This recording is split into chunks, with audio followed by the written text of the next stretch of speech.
He kicked wife out while she was in labor, unaware of her $20 million inheritance, and his new wife works for her. Scream all you want. Die with your baby for all I care. Take your pain and your screaming with you. You'll never ruin my life again. You're nothing to me now. Get out. Those were the vicious words her husband spat as labor pains ripped through her body. Instead of holding her hand, he threw her into the streets. Instead of love, he gave her humiliation and abandonment in her darkest hour. He thought he had crushed her spirit forever, leaving her to suffer alone like she was less than nothing. But what he never imagined was that the same woman he cast out in agony would one day rise in a way that no one could have seen coming. A rise that would not only shake his pride, but also tear apart the very marriage he thought would bring him joy. Sometimes the ones you discard in pain return with power. Sometimes the woman you thought would die in silence becomes the one whose shadow you cannot escape. This is the story of a woman betrayed at her weakest, who rose in strength no one could deny. And today it is being retold by me. Hello family, welcome back. Before we begin, I have a small but heartfelt request. Please, subscribe. Your support is what keeps these stories alive. Every time you click that button, you're helping us share voices that would otherwise be forgotten and stories that deserve to be heard. Let us know in the comments where you're watching from and how this touched you. The first contraction hit like a wave she couldn't outrun. Emma Parker leaned on the wall and called out, Mark, please. It's time. We have to go. He stood in the doorway, suit jacket half on, phone in his hand. He didn't look worried. He looked annoyed. Now? He said. Of course it would be now. Please, she breathed, bending at the waist. The hospital. My bag is ready. Just help me to the car. Mark's mouth curled. Help you? After everything? No. She blinked. What do you mean, no? He stepped closer, voice getting meaner with every word. You don't tell me when to jump. You don't trap me with tears and timing. I'm done. Another contraction seized her. She grabbed the doorframe, sweat rising on her skin. I'm in labor, Mark. I'm not trapping you. I'm having our baby. He snorted. Our baby? We both know what you wanted, a leash. A way to keep me tied to your chaos. Not happening. Please, she whispered, voice shaking. Please, don't do this. He picked up the suitcase by the door, wrenched the handle up and flung it outside. The bag bounced on the steps and fell to the walkway. Her breath stopped. Scream all you want. Die with your baby for all I care, he said, eyes like glass. Take your pain and your screaming with you.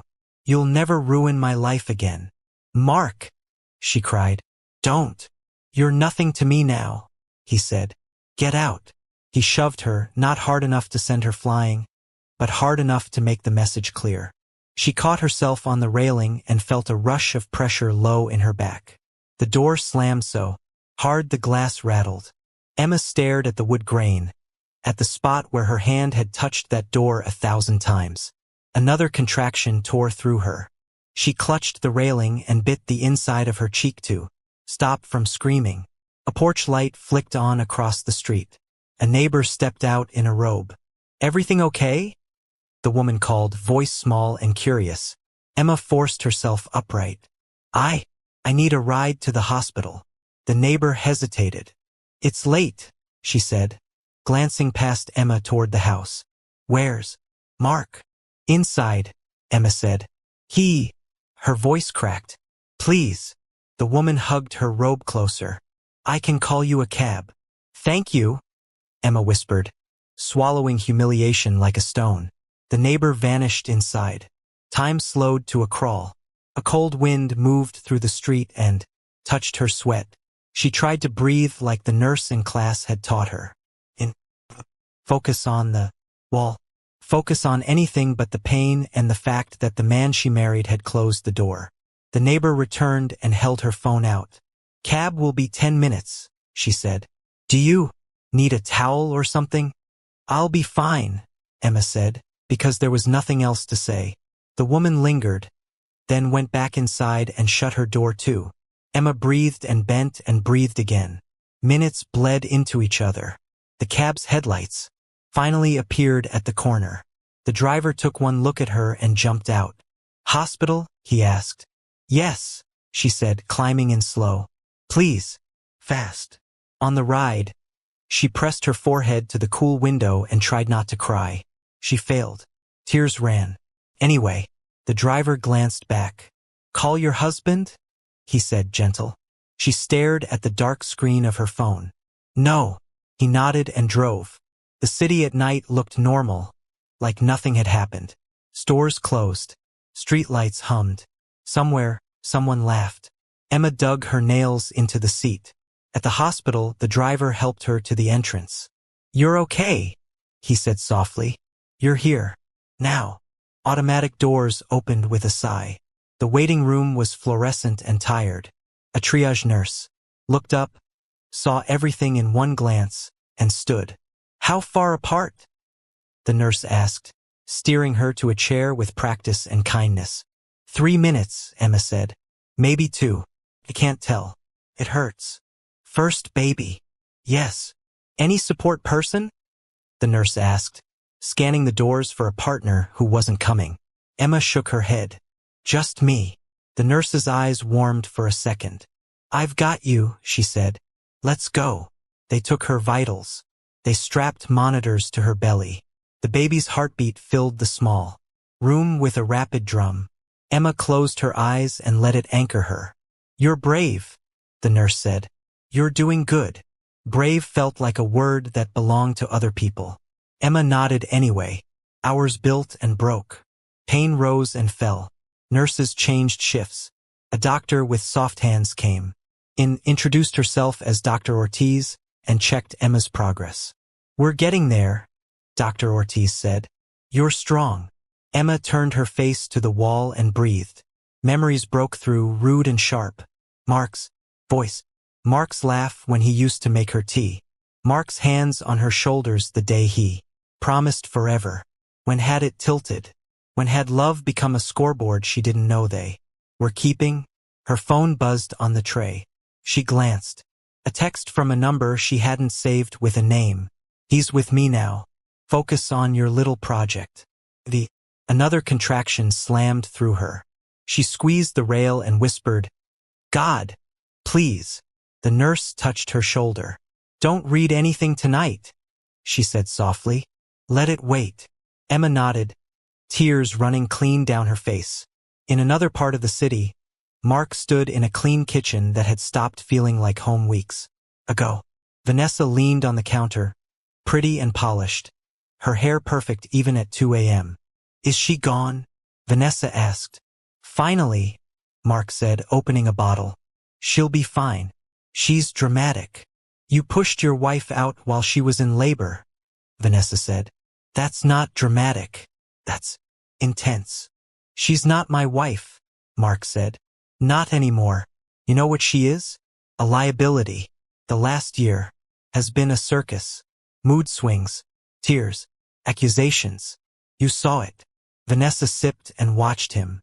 "I saw you texting other women while she slept." He shrugged. "She was sleeping.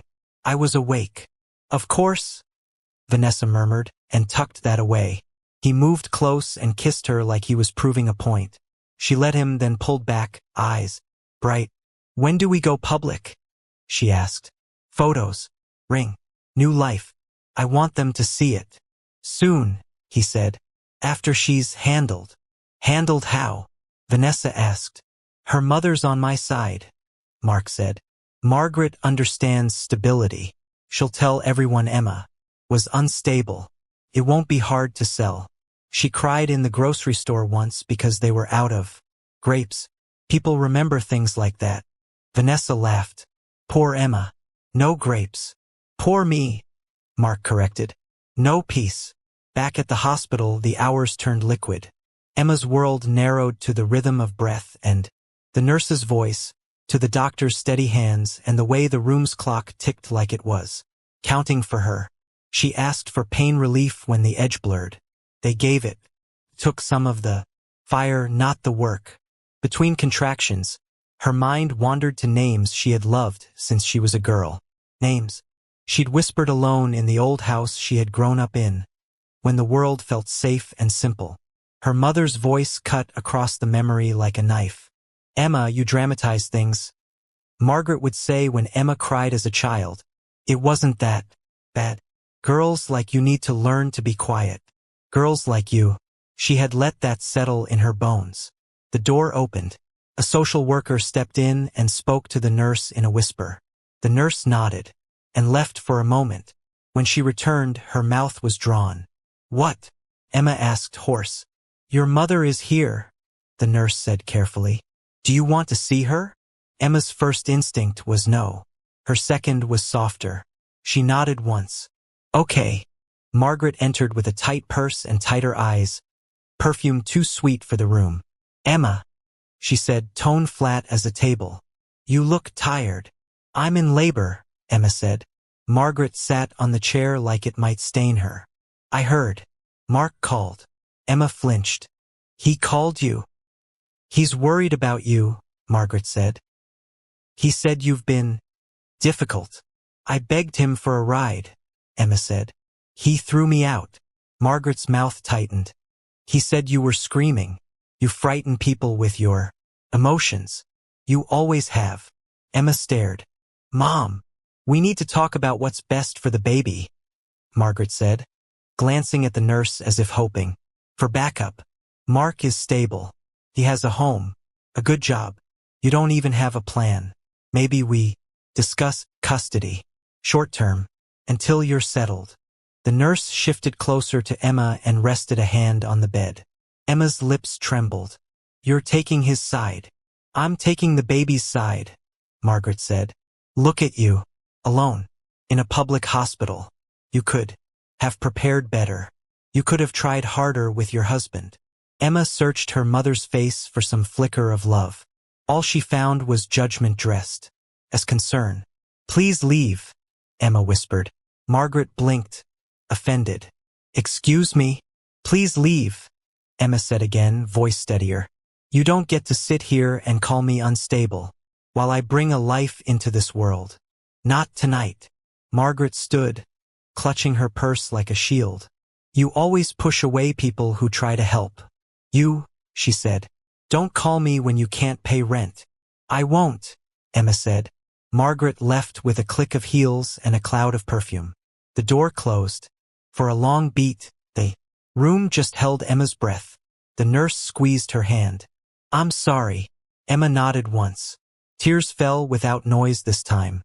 "Listen to me," the nurse said softly. "You are not crazy. You are not dramatic. You are in labor, and you are brave." Brave. The word landed and stayed. Emma held it like a small stone warm from the sun. The next contraction took her whole body. She bore down when they told her. She did it again and again. She heard herself making sounds she had never made before. Dr. Ortiz's voice came in. "Pieces. Good. Again. You're right there. I can see the head." Emma clutched the rails and pushed like she was pushing out every lie, every shove, every slammed door. The nurse's face blurred. The clock vanished. The world became one long yes. A cry split the air, high and fierce. Emma fell back, breath ripped from her lungs. The room moved fast and soft. The doctor lifted a small, wet, furious human and laid her on Emma's chest. "Hi!" Emma sobbed, laughter tangled in the word. "Hi, baby. Hi." The baby opened her mouth and protested life. Emma ran her fingers along a damp cheek and felt something in her crack open and pour out like light. "What's her name?" the nurse asked, smiling with her eyes. Emma swallowed. She said the name she had carried in her heart since she was little, since before. Boys and lies and slammed doors. Felt right in her mouth. The nurse wrote it down. They weighed the baby. They wiped her gently. They wrapped her and gave her back. Emma held her and stared and cried and smiled. The nurse placed a small hat on the baby's head, pink and soft. "I'm here," Emma whispered. "I'm here. I'm not going anywhere." A few hours later, While the baby slept in the bassinet and the room had the quiet of new morning, a different nurse came in with paperwork. "Any family we should call?" she asked. Emma shook her head. "No, it's just us." The nurse nodded. "Then we'll be your family for the day." When the nurse left, Emma reached for her phone. Messages filled the screen. Some from unknown numbers. Some from old friends who had once clapped at her wedding. She opened one. Saw Mark's post. He said you were unstable during pregnancy and left in a rage. "Do you need help?" Emma closed her eyes. She opened another. He says you broke things and screamed. That you threatened him. "I'm sorry, but if that's true, maybe it's better." She put the phone down like it was sharp. Cross town, she knew Mark was telling stories. He was good at it. He would look serious and sad and say words like safety and stability, while Vanessa rested her head on his shoulder and nodded with practiced concern. "Lies," Emma said to the quiet room. "Everybody loves a good lie when it lets them feel kind, while doing harm." She stood and shuffled slowly to the sink, washed her hands, and looked at herself in the mirror. Above the paper towel dispenser, her face was pale and swollen. Her hair was a mess. Her eyes were steady. A volunteer knocked and stuck her head in. "Do you want a photo?" she asked. "We take one of every new mom and baby. No cost." Emma thought of Mark's glossy photos with Vanessa. She thought of the neighbors who had stayed inside behind warm curtains while she waited for a cab. She thought of the grape story and the way her mother had worn her judgment like pearls. "Okay," she said. The volunteer held the phone, told her where to stand by the window, and clicked. The photo caught a tired girl and a tiny bundle with a pink hat and a city morning behind them. "Beautiful," the volunteer said. "Do you want me to text it to someone?" Emma shook her head. "Not right now." Alone again, she reached under the thin mattress and pulled out a small fabric pouch she'd tucked in her bag without thinking. Inside, folded into quarters, were 2 old letters from her father. She never went anywhere big without them. The paper had softened at the creases. She smoothed the top letter with her hand. Her father's handwriting was neat and kind, the way he'd been. "If life ever makes you doubt yourself, remember who you are. You don't need anyone to name. You already have a name." Emma smiled a little. She whisper-read the rest and tucked the letters back away. Not yet, she told herself. Not tonight. She would keep her secrets where they belonged, close, safe, out of reach of people who used love like a rope. Her door opened again. She expected another nurse. It was Margaret. Emma's stomach dropped. "I asked you to leave." Margaret kept her distance, face tight. "I brought paperwork," she said, holding up a folder. "Mark asked me to explain it to you." Emma stared. "You're kidding." "He thinks, given your state, it would be wise to assign temporary guardianship. Just for a month. Or 2. Until you're stable. You can still visit." "Get out," Emma said, the words clean and simple. "You can't be alone with a newborn," Margaret pressed. "It's too much. You never handled stress." "Well." Emma stood. The room swayed, then settled.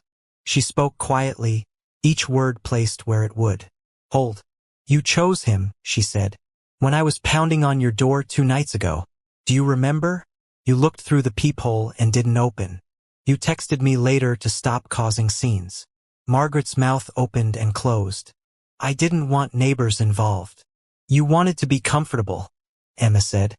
"You still do. Please leave." Margaret's eyes flashed with something like fear, or maybe anger.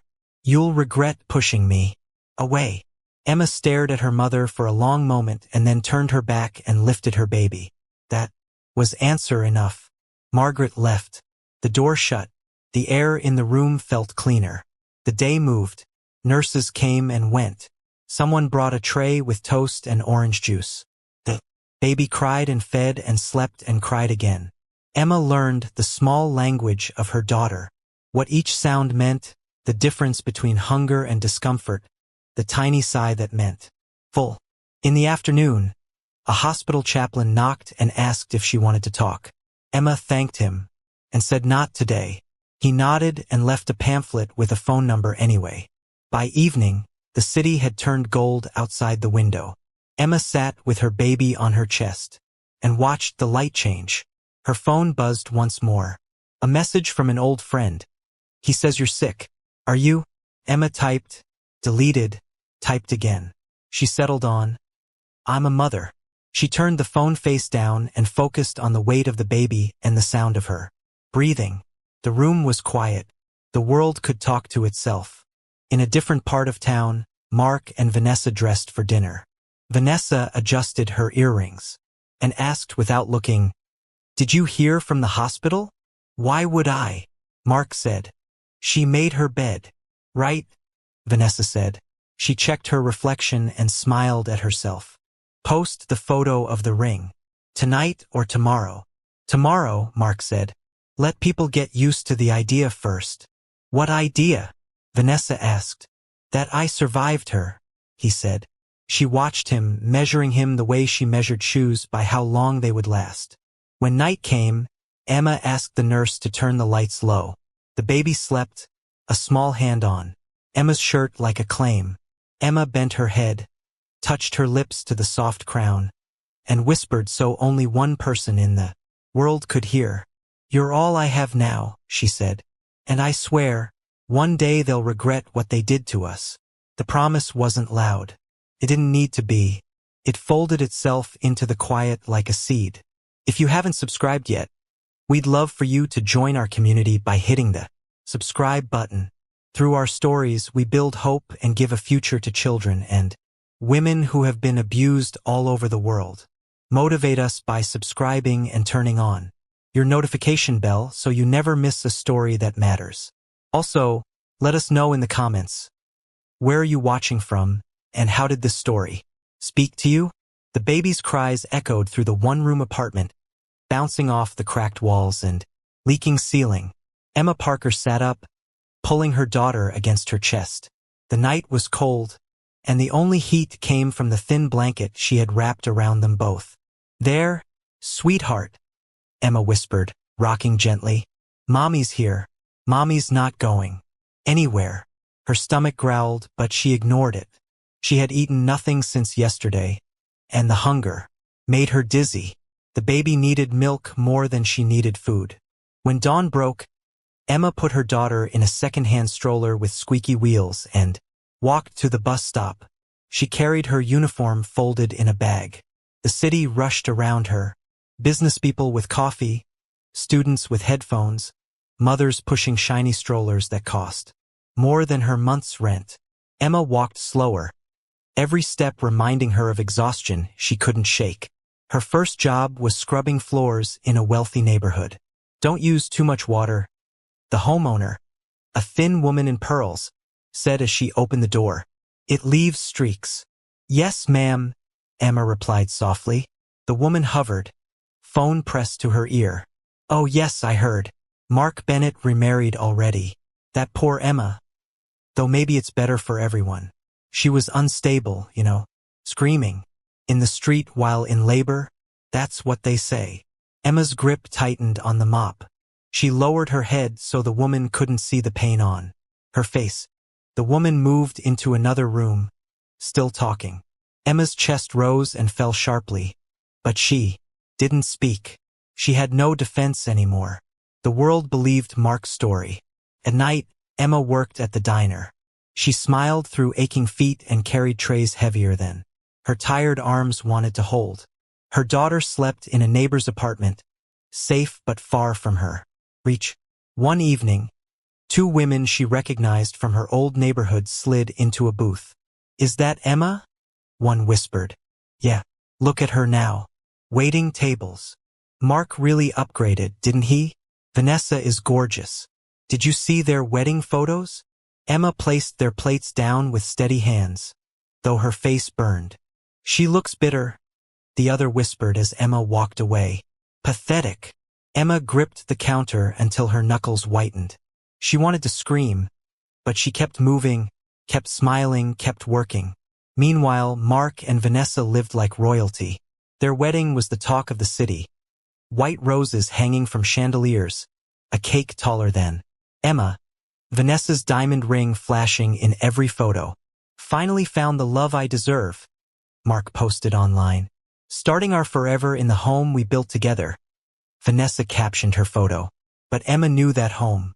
Every room, every chair, every wall painted by her own hands.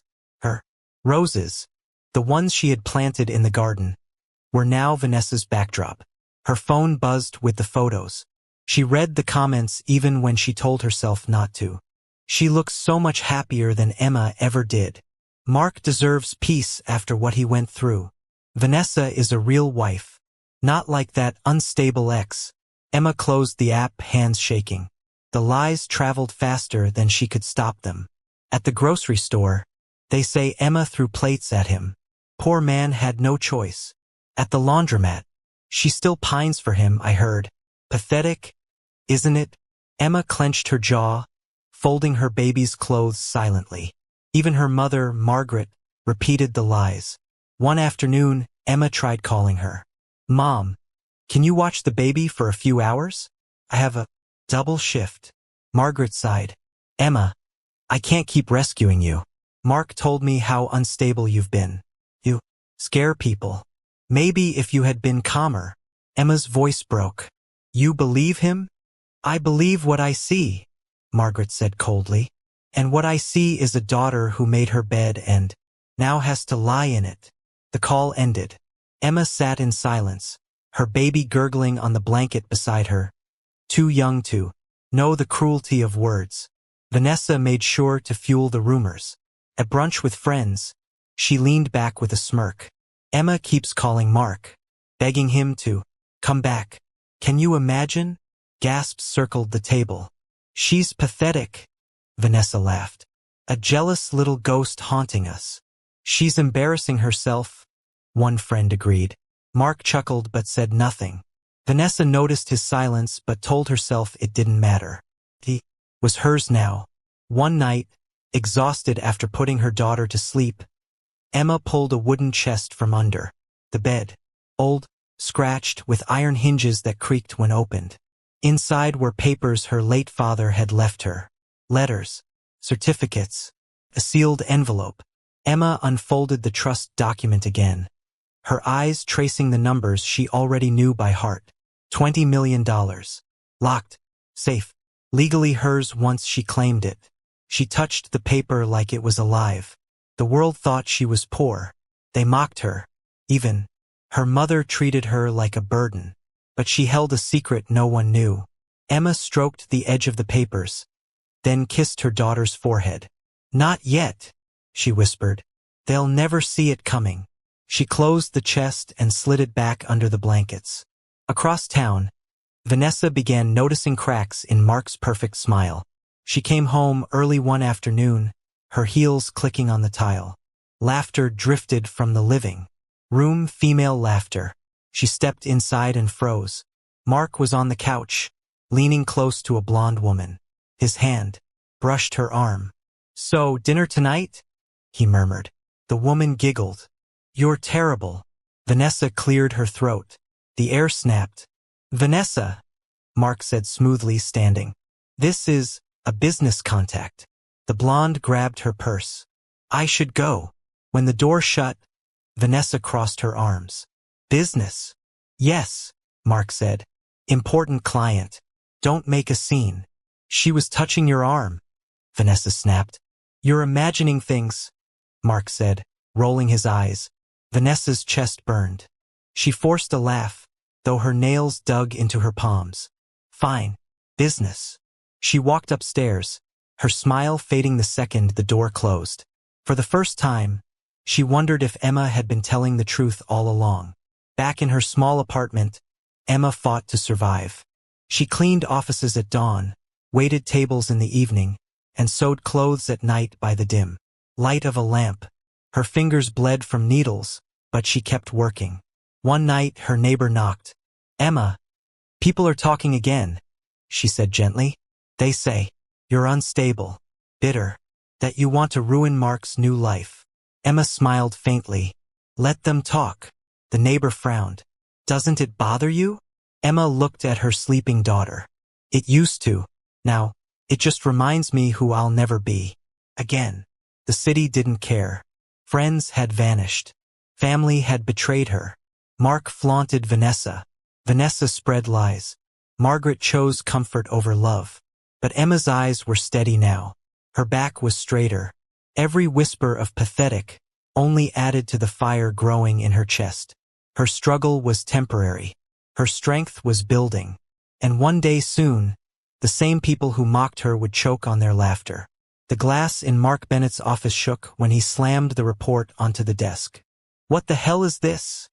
he barked, glaring at his assistant. The young man shifted nervously. "It's the quarterly numbers, sir."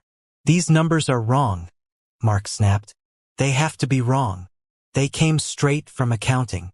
"Then fire accounting," Mark shouted, pacing across the office. First Henderson pulls out now. The Whitmore deal collapses. 2 partners in less than a month. "Do you know what this looks like?" The assistant swallowed. "Like trouble, sir." Mark's jaw clenched. He turned his back to the window, staring at the city skyline like it had betrayed him. "Someone's behind this. Someone's trying to bring me down." The assistant hesitated. "There's something else. An anonymous investor has been buying shares in Bennett Global. Quietly. They've acquired almost 10% already." Mark's head snapped around. "What?" "Legal can't identify them yet. They're using holding companies, shells. But they're moving fast." Mark snatched the paper from his assistant's hands and scanned it, his face reddening. "Anonymous investor," he muttered. "Cowards hiding behind paper trails.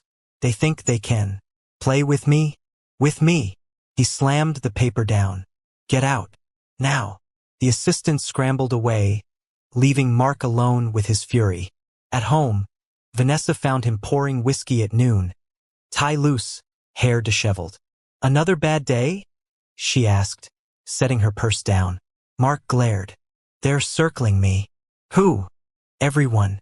Partners pulling out. Investors whispering. And some bastard is buying shares behind my back." Vanessa leaned against the counter. "Maybe it's just business. The market shifts." Mark slammed the glass down. "Don't patronize me, Vanessa. This isn't random. Someone is targeting me." She lifted her hands. "I'm just saying." "No, you're implying I'm paranoid," he growled. "But I know what I built and I know when. Someone's coming for it." Vanessa studied him, her lips curling in a smile he didn't notice. "And what if they succeed? What if they're smarter than you?" Mark's head snapped up. "What did you say?" "Nothing," she said smoothly. "Relax." But when she turned away, her smile sharpened. That night, Vanessa met an old acquaintance in a quiet hotel bar, Charles Whitmore, one of Mark's rivals. "You shouldn't be seen here," Charles said, swirling his drink. "Then don't look so pleased," Vanessa murmured, sliding into the booth. "What do you want, Mrs. Bennett?" "Insurance," she said simply. Mark's slipping. His arrogance is catching up with him. "I don't plan to sink with him." Charles raised an eyebrow. "And what are you offering?" "Information," Vanessa whispered, leaning closer. "Names of suppliers. Upcoming deals. The things he doesn't even tell his board yet." Charles studied her. "Why betray him?" Vanessa smiled. "Because he betrayed Emma. Because he's betraying me too. And because men like him don't stay faithful to anyone but themselves." "I like you. Ruthless. Send me something useful and I'll make sure you have a place when the dust clears." Vanessa clinked her glass against his. "Deal." Across town, Emma Parker stepped out of a cab in a quiet but elegant neighborhood. Her daughter was with a trusted babysitter. Emma's dress was simple, but it fit her well. Her shoes clicked confidently against the marble floor as she entered the skyscraper. The receptionist straightened immediately. "Good afternoon, Miss Parker. Mr. Hawthorne is expecting you." Emma nodded. "Thank you." The elevator doors opened. She caught her reflection in the mirror, no longer the tired, hunched woman begging for work. Her shoulders were back, her eyes sharp. When the doors slid open again, a tall man in a gray suit greeted her with a warm handshake. "Emma," he said, "always good to see you." "Thank you, Mr. Hawthorne," she said softly. He guided her into his office, a room lined with books and quiet power. "You've been patient," he said, opening a file. "Very patient. The trust your father left you is untouched. $20 million. Every cent intact." Emma looked out the window at the city below. "And legally, there's nothing Mark can do?" "Nothing," Hawthorne confirmed. "It's ironclad. Your father was smart. He anticipated men like Mark. This money is yours alone." Emma let the words settle, her heartbeat steady. "Then it's time," she said. "Let's begin." Hawthorne smiled. "As you wish, Miss Parker." For the first time in years, someone spoke her name with respect. Emma's lips curved into the faintest smile. Back in her small apartment, she tucked her daughter into bed. The wooden chest still sat under the blankets, but now its weight felt different. Not just a secret, a weapon. She sat beside her daughter and whispered, "We're not just surviving anymore. We're building. And one day, you'll see the life we deserve." Her daughter stirred, her tiny hand curling around Emma's finger. Emma's eyes glistened, but her smile held. Margaret noticed the change. Her daughter no longer looked broken. She stood straighter. Her clothes, though simple, were cleaner, sharper. There was a calm confidence in her eyes that unsettled Margaret. So one afternoon, Margaret showed up at Emma's door. Emma opened it slowly, frowning. "Mom!" Margaret walked in without waiting for an invitation, her heels clicking on the worn floor. "You've been busy," she said, eyeing the tidy apartment. "Where's all this coming from?" Emma crossed her arms. "Work. Responsibility." "Don't lie to me," Margaret said sharply. "I know you, Emma. You've never carried yourself like this. You've got something. Money. Help. Who gave it to you?" Emma's eyes narrowed. "Why do you care?" Margaret smirked. "Because I deserve to know. I'm your mother. And maybe if you've come into something, you can finally repay me for all the years I carried you." Emma's stomach twisted. "Carried me? You sided with Mark when I begged for help. You called me unstable while I was in labor." Margaret waved a hand. "I was being practical. Mark had stability. You were emotional, reckless.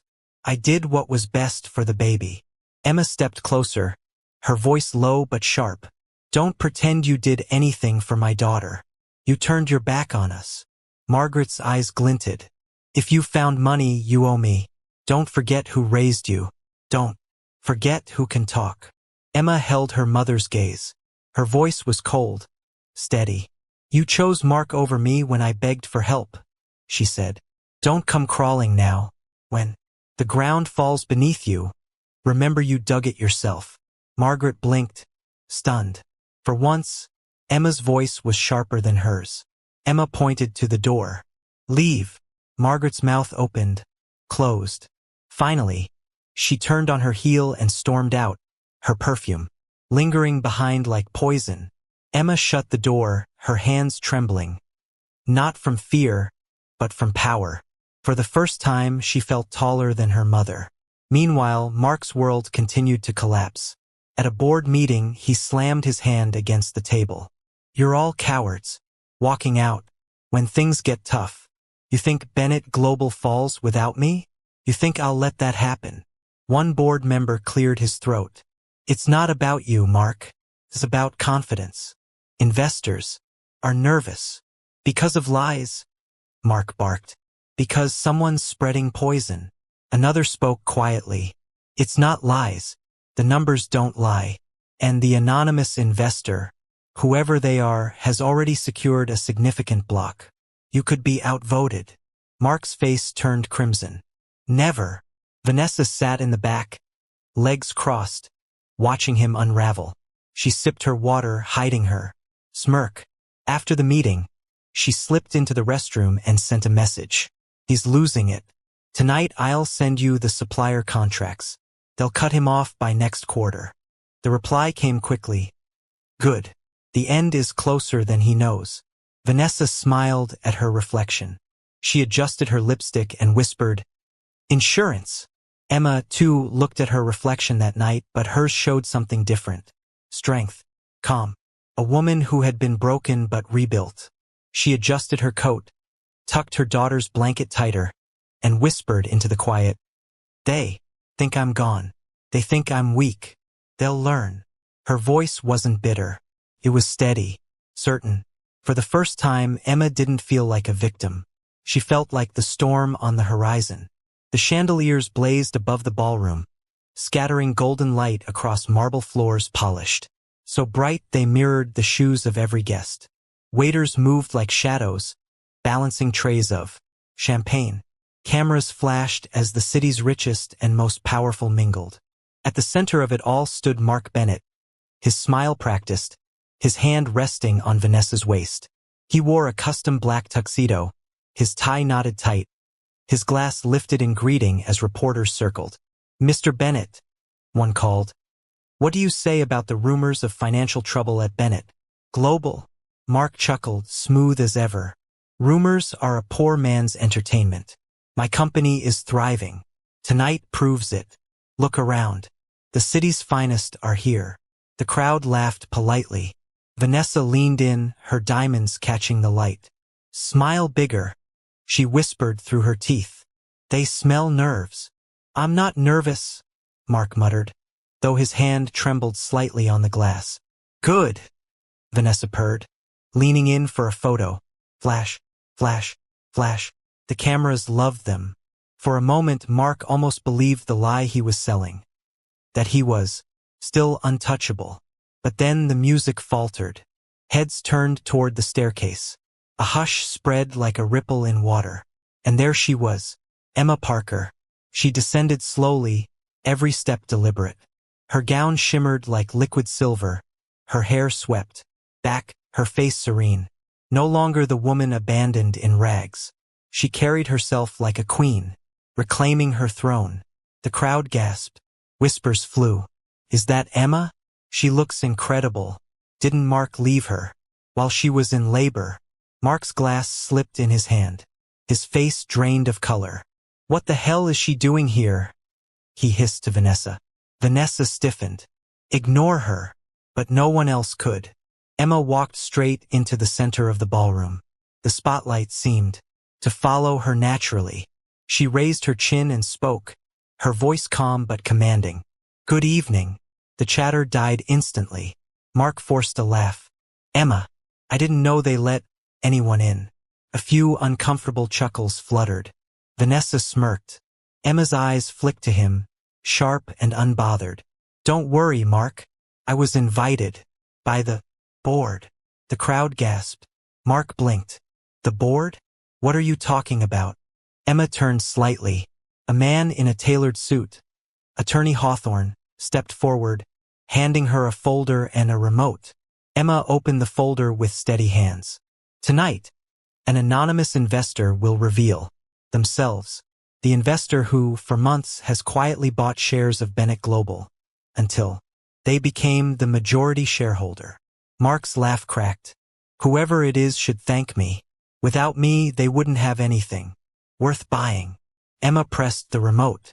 Screens around the ballroom lit up, displaying documents, transactions, and finally her name. "It's me," she said simply. "Emma Parker." The room erupted. Gasps, whispers, camera flashes. Mark staggered. "That's impossible. You don't have money." Emma's lips curved faintly. "I inherited $20 million from my father, secured in a trust you could never touch. While you mocked me, I invested, quietly, patiently, and tonight I own what you thought could never be taken from you." The whispers turned to laughter. Not at Emma, at Mark. "You had 20 million? Mark stammered. "And you let me think you were broke?"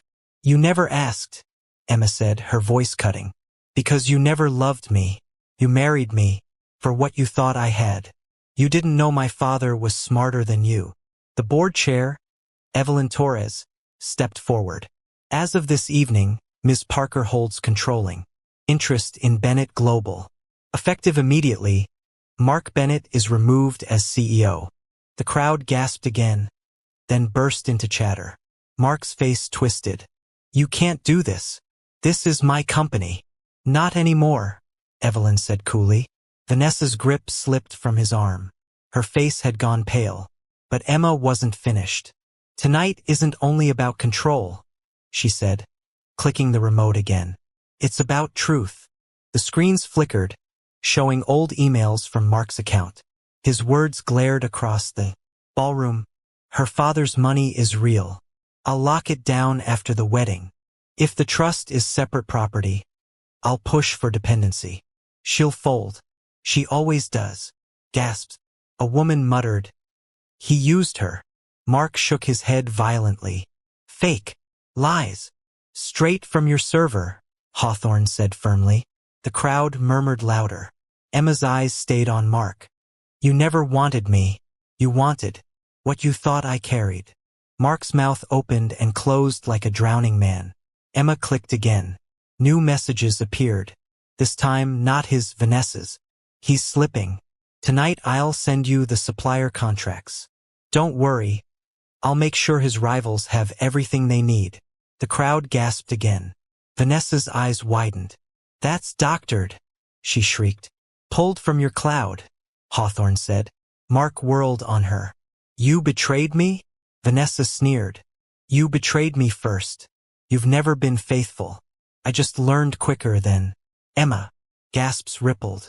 Someone laughed. Cameras flashed faster. Don't you dare compare yourself to me, Emma said coldly, her voice slicing through Vanessa's. Bravado. The screen shifted again. This time Margaret. Bank transfers. Jewelry purchases. Notes in Mark's hand. Thank you for supporting me in court. The baby will be better with me. Emma's voice didn't shake.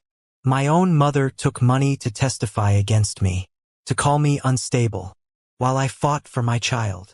The crowd gasped, horrified. Heads turned toward Margaret, who stood frozen near the back. Emma, please, Margaret stammered. You chose him over me when I begged for help, Emma said, her voice low but firm. Don't. Speak now. Margaret's face crumpled. She tried to push through the crowd, but people pulled back from her, like she was diseased. The room buzzed with betrayal, with humiliation. Emma stepped closer to Mark. His face was pale, his jaw trembling. You threw me out while I carried your child, Emma said quietly, so only those near the stage could hear. You told me to die. You thought I was nothing. But the pain you gave me became my strength. Mark shook his head violently. No, you don't understand. We can fix this. You and me together. We'll tell them. You'll tell them lies. Emma cut in. That's all you know. He dropped to his knees, hands shaking. Please, Emma, don't take everything. Emma's gaze didn't soften. I'm not taking anything. I'm taking back what was already mine. The crowd clapped, some slow, some thunderous. Reporters shouted questions. Cameras captured every angle. Vanessa slipped toward the door, but people whispered as she passed. Traitor, snake, ruined. She disappeared into the night without looking back. Margaret tried to follow but was blocked by relatives who hissed. How could you? She shrank and slipped out another door. And Mark? Mark knelt in the center of the ballroom, the man who had once thought himself untouchable, now stripped bare before the city. Emma looked down at him one last time. Her voice carried over the silence. Betrayal always circles back, Mark. And tonight, it found you. She turned, walking through the parted crowd. Heads bowed as she passed. Outside, her car waited. Inside, her daughter slept peacefully. Emma climbed in, kissed her child's forehead, and whispered, We're free. The car pulled away, the city lights glittering like stars. Emma Parker had not risen because she destroyed them. She had risen because she rebuilt herself. And nothing, not betrayal, not lies, not even love lost, could take that from her again. The chandeliers blazed like captive stars, showering golden light across the crystal hall of the Grand Imperial Hotel. The air smelled of roses imported from Paris, and the laughter of the city's richest men and women floated through the grand ballroom like a cruel symphony. Tonight was the annual charity gala, a night where fortunes were flaunted, alliances were formed, and reputations could be destroyed in a single careless moment. Richard Evans, the dashing young CEO of Evans Technologies, had arrived at the center of this glittering universe. He was tall, polished in his custom tuxedo, and his hand rested smugly on the waist of a stunning brunette in a crimson gown. The woman was not his wife. She was Vanessa Moore, his mistress, the woman he had been parading around the office for months as though daring anyone to challenge him. "Ladies and gentlemen," Richard declared into the microphone, flashing a smile designed to melt resistance, "thank you for joining us tonight. Evans Technologies is proud to sponsor this gala for children's education. But tonight is about more than business. It is about love, beauty, and the future we create together." His words dripped with false sincerity, but the crowd still clapped. They always clapped.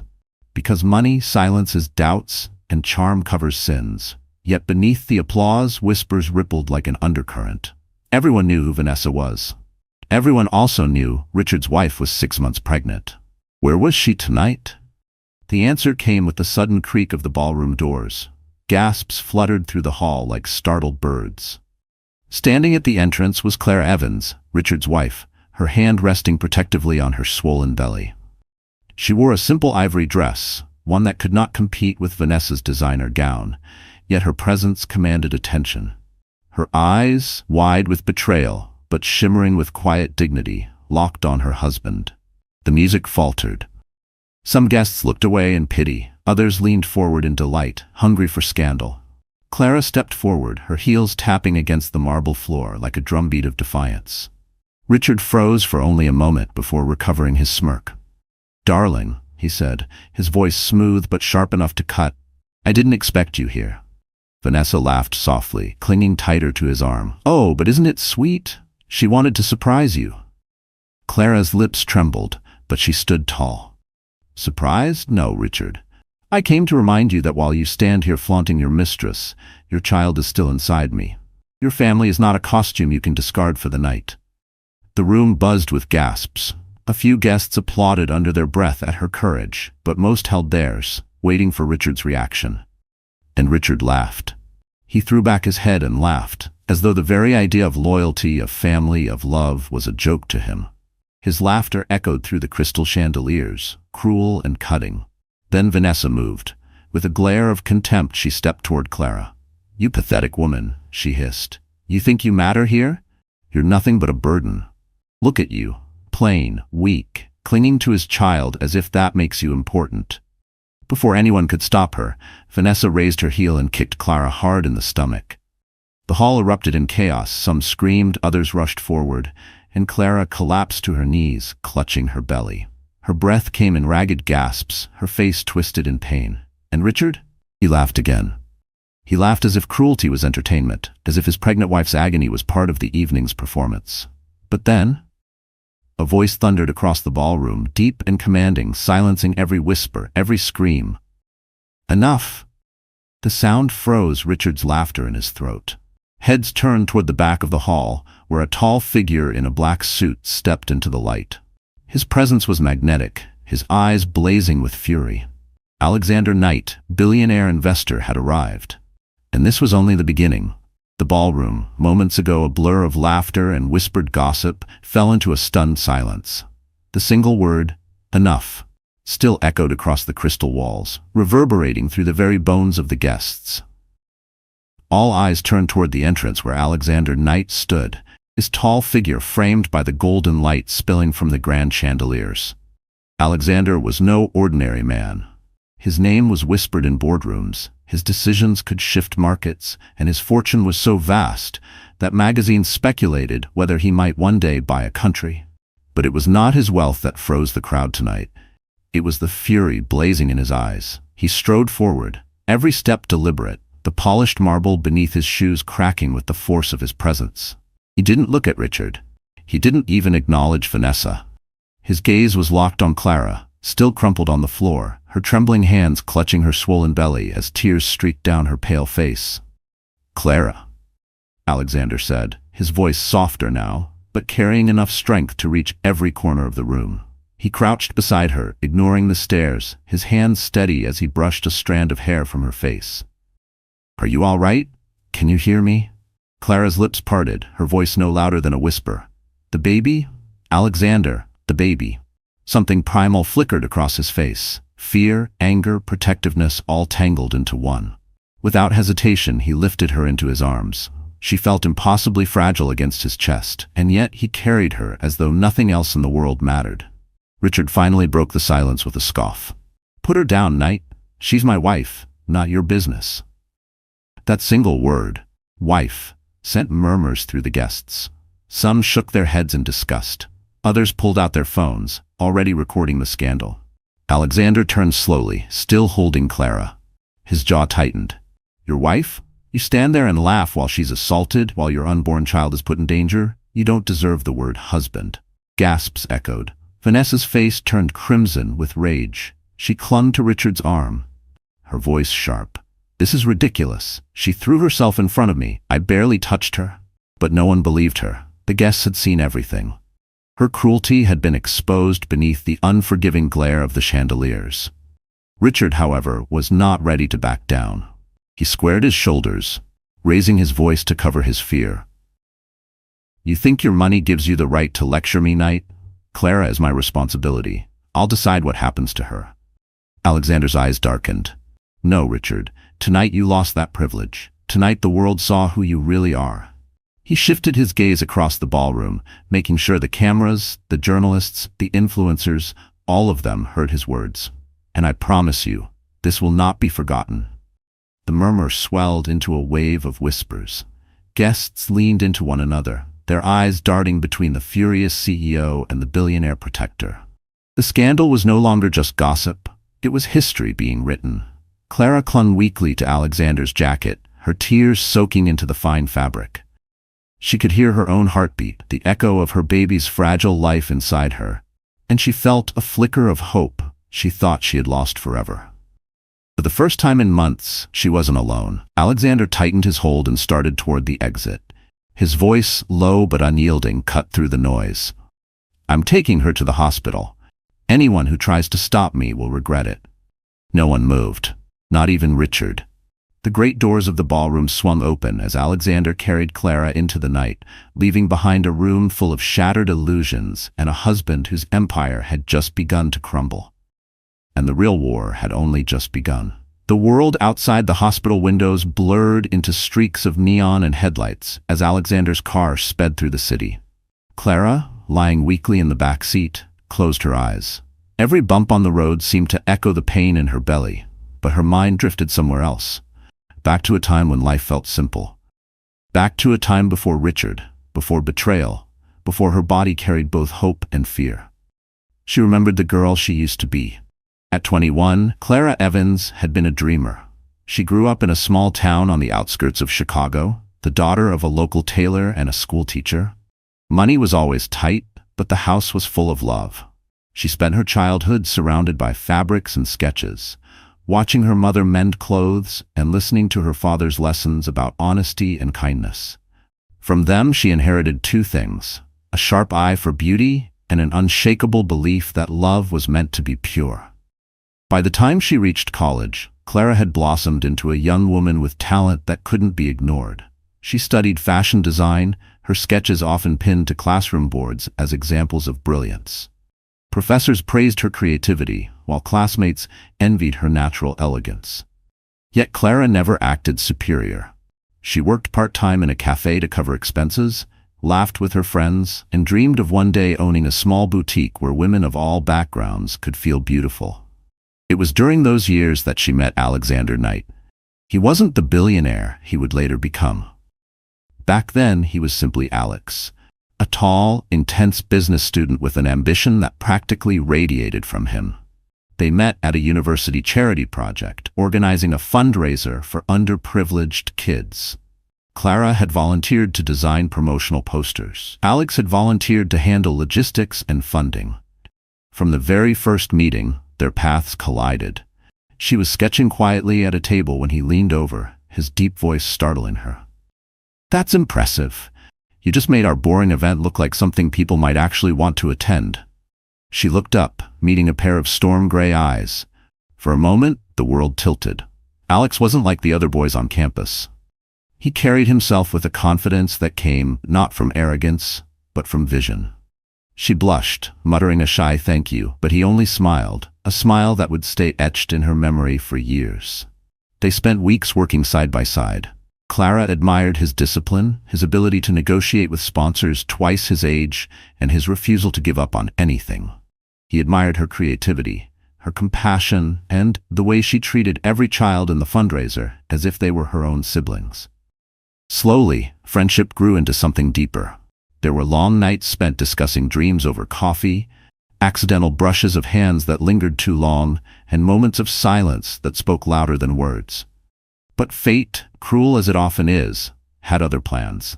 Clara's family faced financial hardship after her father fell ill.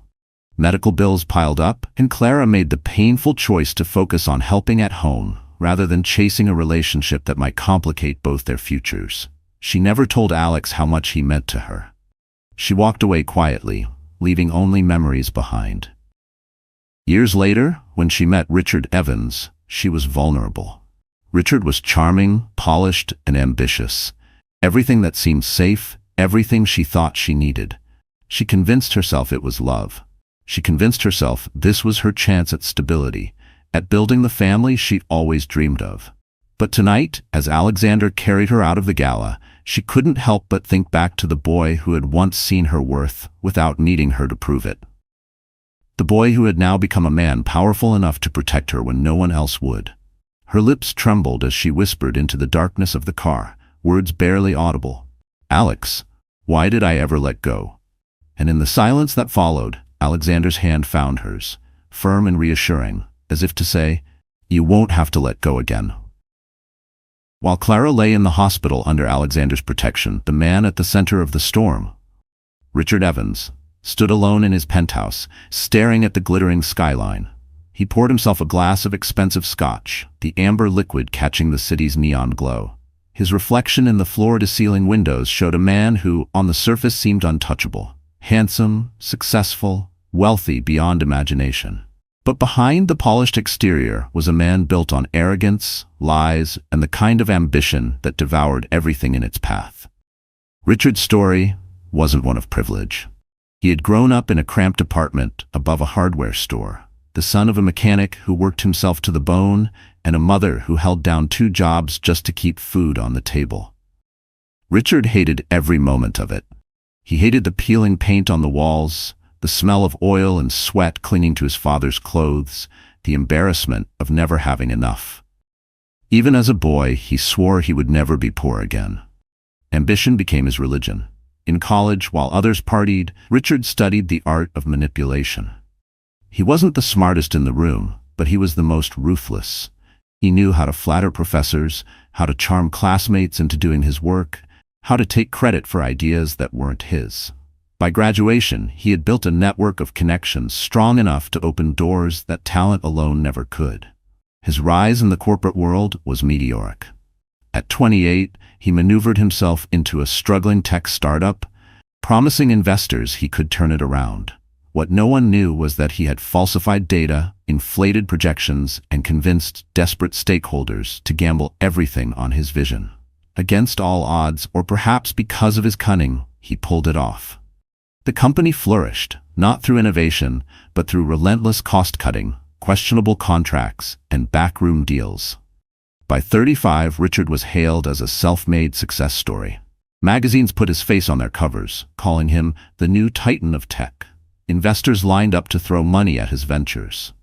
But those who worked closest to him knew the truth. His charm was a mask, his generosity a performance. Behind closed doors, he was cold, controlling, and cruel. That cruelty extended to his marriage. Clara had been drawn in by his polished exterior, by the promises of safety and stability he whispered into her ear. At first, he played the role of the perfect husband. Flowers, candlelit dinners, whispered vows of devotion. But once the ring was on her finger, the mask slipped. He belittled her dreams, mocking her passion for design as a hobby for bored housewives. He forbade her from working, insisting her place was at home, smiling on his arm at galas and cocktail parties. When she became pregnant, he paraded the news as though it were another trophy, another proof of his power. But behind closed doors he grew colder, more distant, and more cruel. And then came Vanessa. To Richard, she was not just a mistress, but a symbol, a living reminder that he could have anything, anyone, whenever he wanted. He flaunted her not out of love, but out of arrogance. Every smile, every touch in public was designed to humiliate Clara, to show the world that he was untouchable, even in sin. But Richard had a secret, a dangerous one. Buried in the servers of his company were files, evidence of embezzlement, shell companies, and forged financial reports. For years, he had siphoned millions through offshore accounts, carefully hidden behind layers of fake corporations.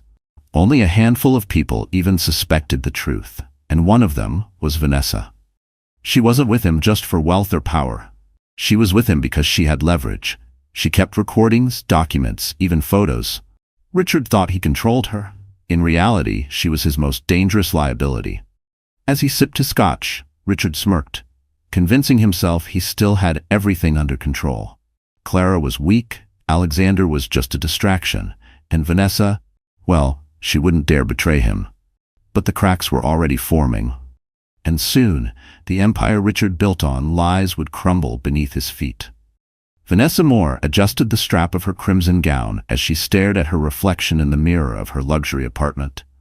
The same dress she had worn at the gala still clung to her figure, shimmering under the soft glow of the lights. To anyone else, she looked like perfection, the kind of woman who could walk into any room and own it. But behind her flawless smile was a mind sharper than any blade, and a hunger that no amount of champagne or diamonds could satisfy. Vanessa hadn't grown up in luxury. She was the daughter of a single mother, raised in a small town where everyone knew everyone else's business. From an early age, Vanessa learned two things: beauty opened doors, and ambition kept them from slamming shut. By 20, she had already left that town behind, determined never to return as the girl people pitied. She promised herself that she would never settle for less than everything. Richard Evans was not her first conquest, but he was her most valuable. When she first joined Evans Technologies as a public relations manager, she saw the opportunity immediately.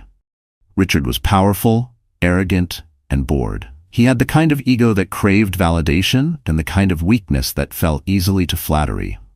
Vanessa played her part perfectly, laughing at his jokes, listening to his rants, making him feel like the center of the universe. It didn't take long before she was more than just his employee. But unlike other women who might have been content with jewelry, designer bags, or weekend trips to Paris, Vanessa wanted more.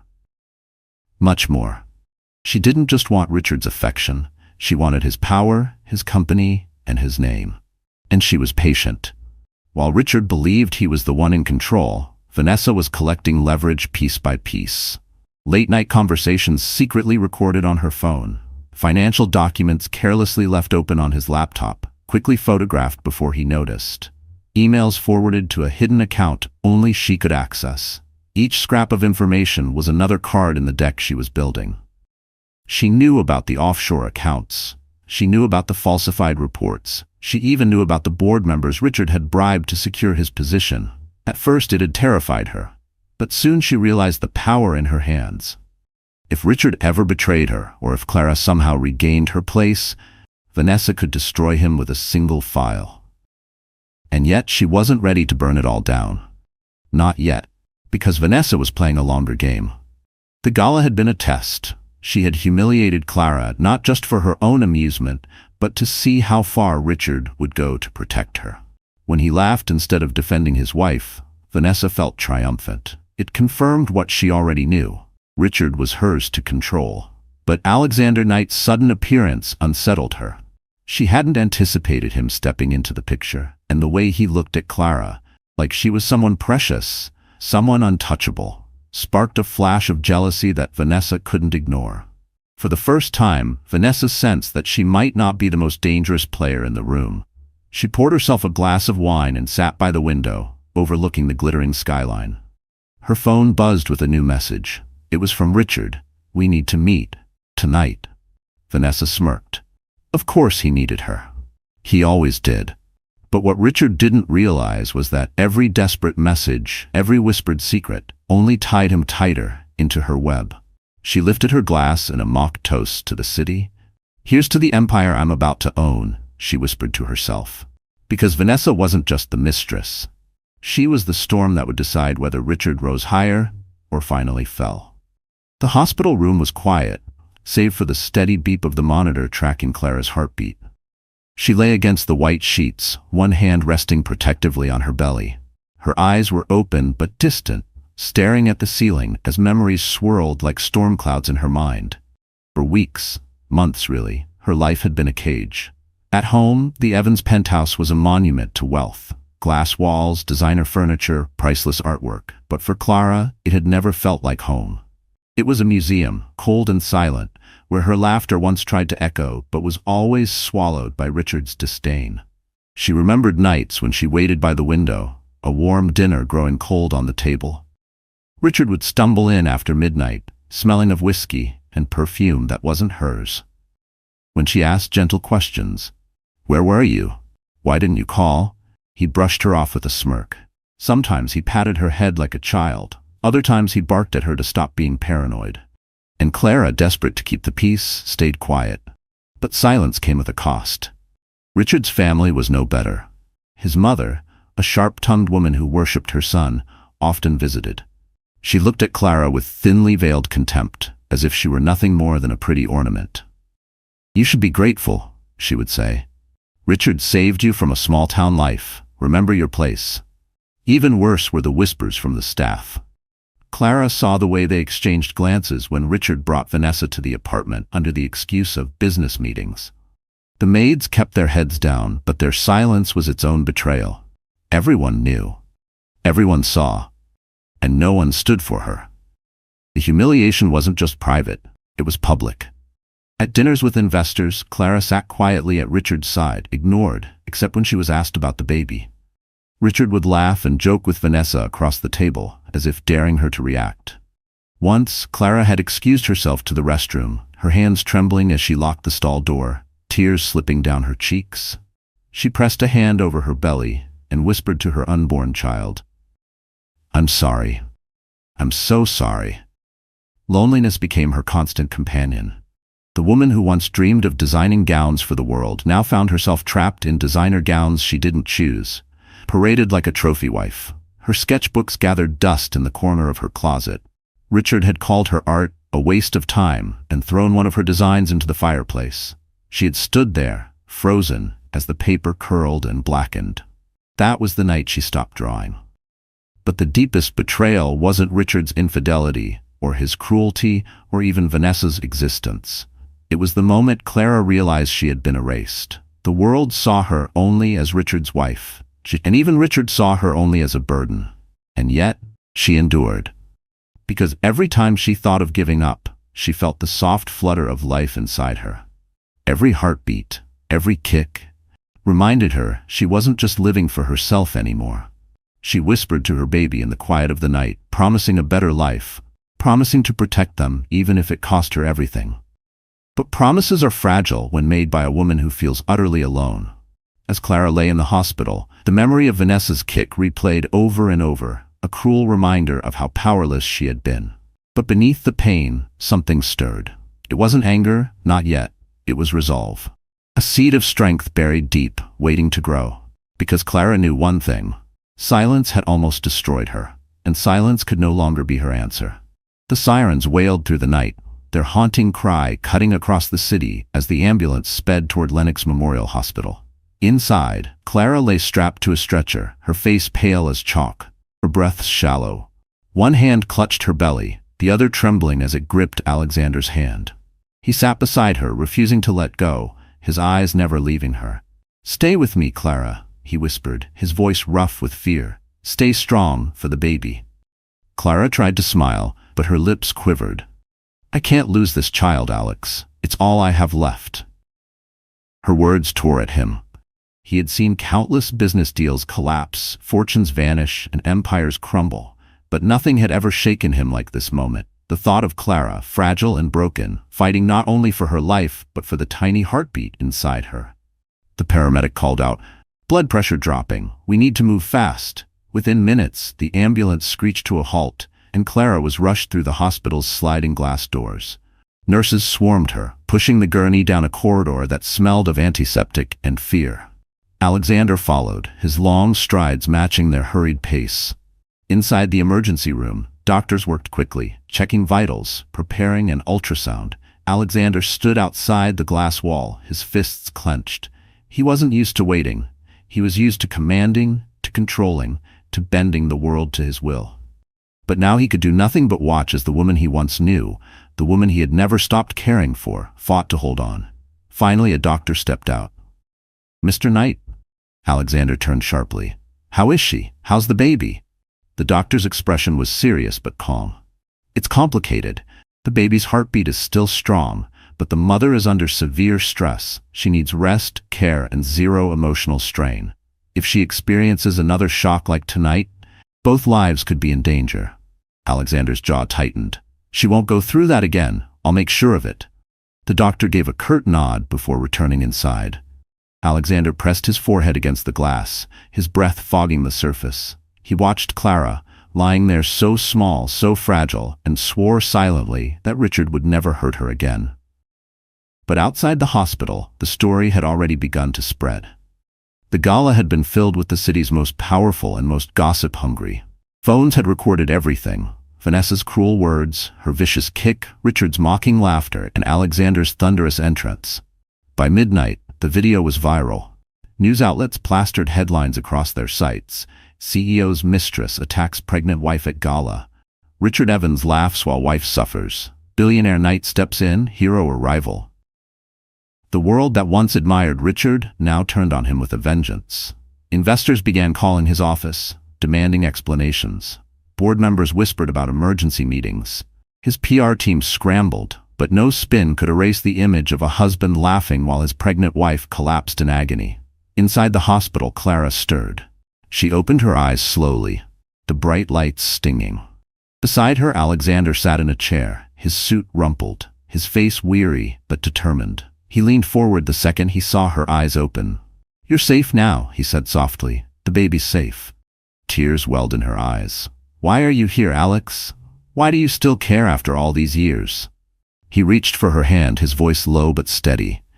"Because I should have never let you go, and because no one hurts you while I'm alive." In that moment, Clara's heart trembled. For the first time in months, she felt more than fear. She felt the faintest spark of hope. But outside those hospital walls, Richard was already plotting, and Vanessa was sharpening her knives. The storm was only beginning. By dawn, the hospital was surrounded. Reporters, photographers, and camera crews crowded the entrance, their flashes popping like fireworks each time a nurse stepped outside. The gala scandal had spread like wildfire overnight, and the world wanted answers. Inside Clara's private suite, Alexander Knight stood at the window, his silhouette framed against the rising sun. His phone buzzed endlessly with calls from journalists, board members, and political contacts, all demanding his statement. He ignored most of them. His priority was the woman resting on the bed behind him. Clara lay asleep, her chest rising and falling steadily. For the first time since the incident, a touch of peace softened her features. Alexander's gaze lingered on her before he turned back to face reality. He knew what he had to do. Richard was already on the defensive.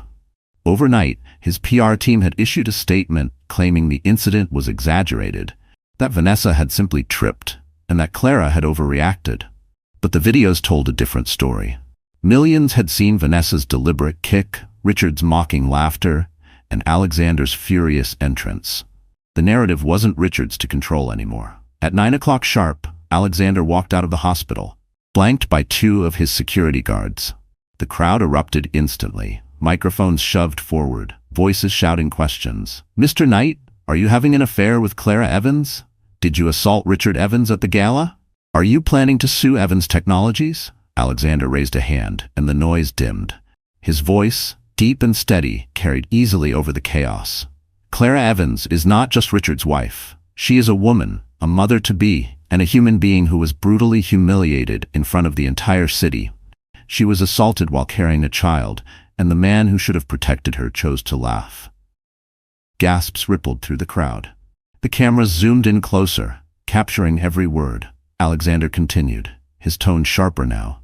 I will not allow her to be silenced. I will not allow lies to cover what the world saw with its own eyes. And I promise you, justice will be done. Not tomorrow, not someday, but now. The press exploded, their shouts rising into a frenzy, but Alexander turned and strode back inside. His message had been delivered. The world now knew he wasn't just Clara's friend, he was her shield. Back in the suite, Clara had woken just in time to see the live broadcast on the television mounted to the wall. She covered her mouth with trembling hands as she watched Alexander defend her, not with whispers or private comfort, but with a public declaration powerful enough to shake the city. Tears blurred her vision. No one had stood for her in so long, not Richard, not his family, not even her so-called friends in high society. And now, here was Alexander, risking his own reputation to give her back her dignity. Why? She whispered when he returned. Why would you do this for me? Alexander looked at her, his expression unreadable but his voice steady. Because the world needs to see the truth, and because you deserve more than silence. Outside, the consequences were already unraveling. Investors began withdrawing from Evans Technologies. Stocks plummeted by 15% in a single morning. Board members whispered about removing Richard as CEO. Meanwhile, Vanessa's face was splashed across every tabloid, her reputation shredded as the mistress who attacked a pregnant wife. But Richard wasn't beaten yet. In his penthouse office, rage boiled inside him as he watched Alexander's speech replay across every network. He slammed a glass against the wall, shards scattering like his crumbling empire. If Knight wants war, he growled to Vanessa, then war is what he'll get. And so the battle lines were drawn. Love against arrogance, truth against lies, a billionaire against a CEO whose downfall was only beginning. Richard Evans had built his empire on control, and losing it was something he could not stomach. For 2 days, his name had dominated headlines, not as a visionary CEO, but as the husband who laughed while his pregnant wife was assaulted. Investors fled. His board was restless. His phone buzzed with messages from politicians distancing themselves from him. Richard paced his office, his anger radiating like heat. Vanessa lounged on the leather sofa, swirling red wine in her glass. Her crimson nails tapped the glass lazily as she watched him unravel. "You're finished if you don't fight back," she purred. Richard stopped pacing, his eyes narrowing. "Oh, I'll fight back. Clara thinks she can humiliate me, hiding behind Knight. But she's still my wife. I know her weaknesses, and I'll make the world see her as the liar she is." He called his PR team into an emergency meeting. Their strategy was ruthless: smear Clara's name before Alexander could elevate it further. Within hours, tabloids released exclusive leaks about Clara. Stories claiming she had grown close to Alexander long before the gala, implying that her marriage had been a sham for years.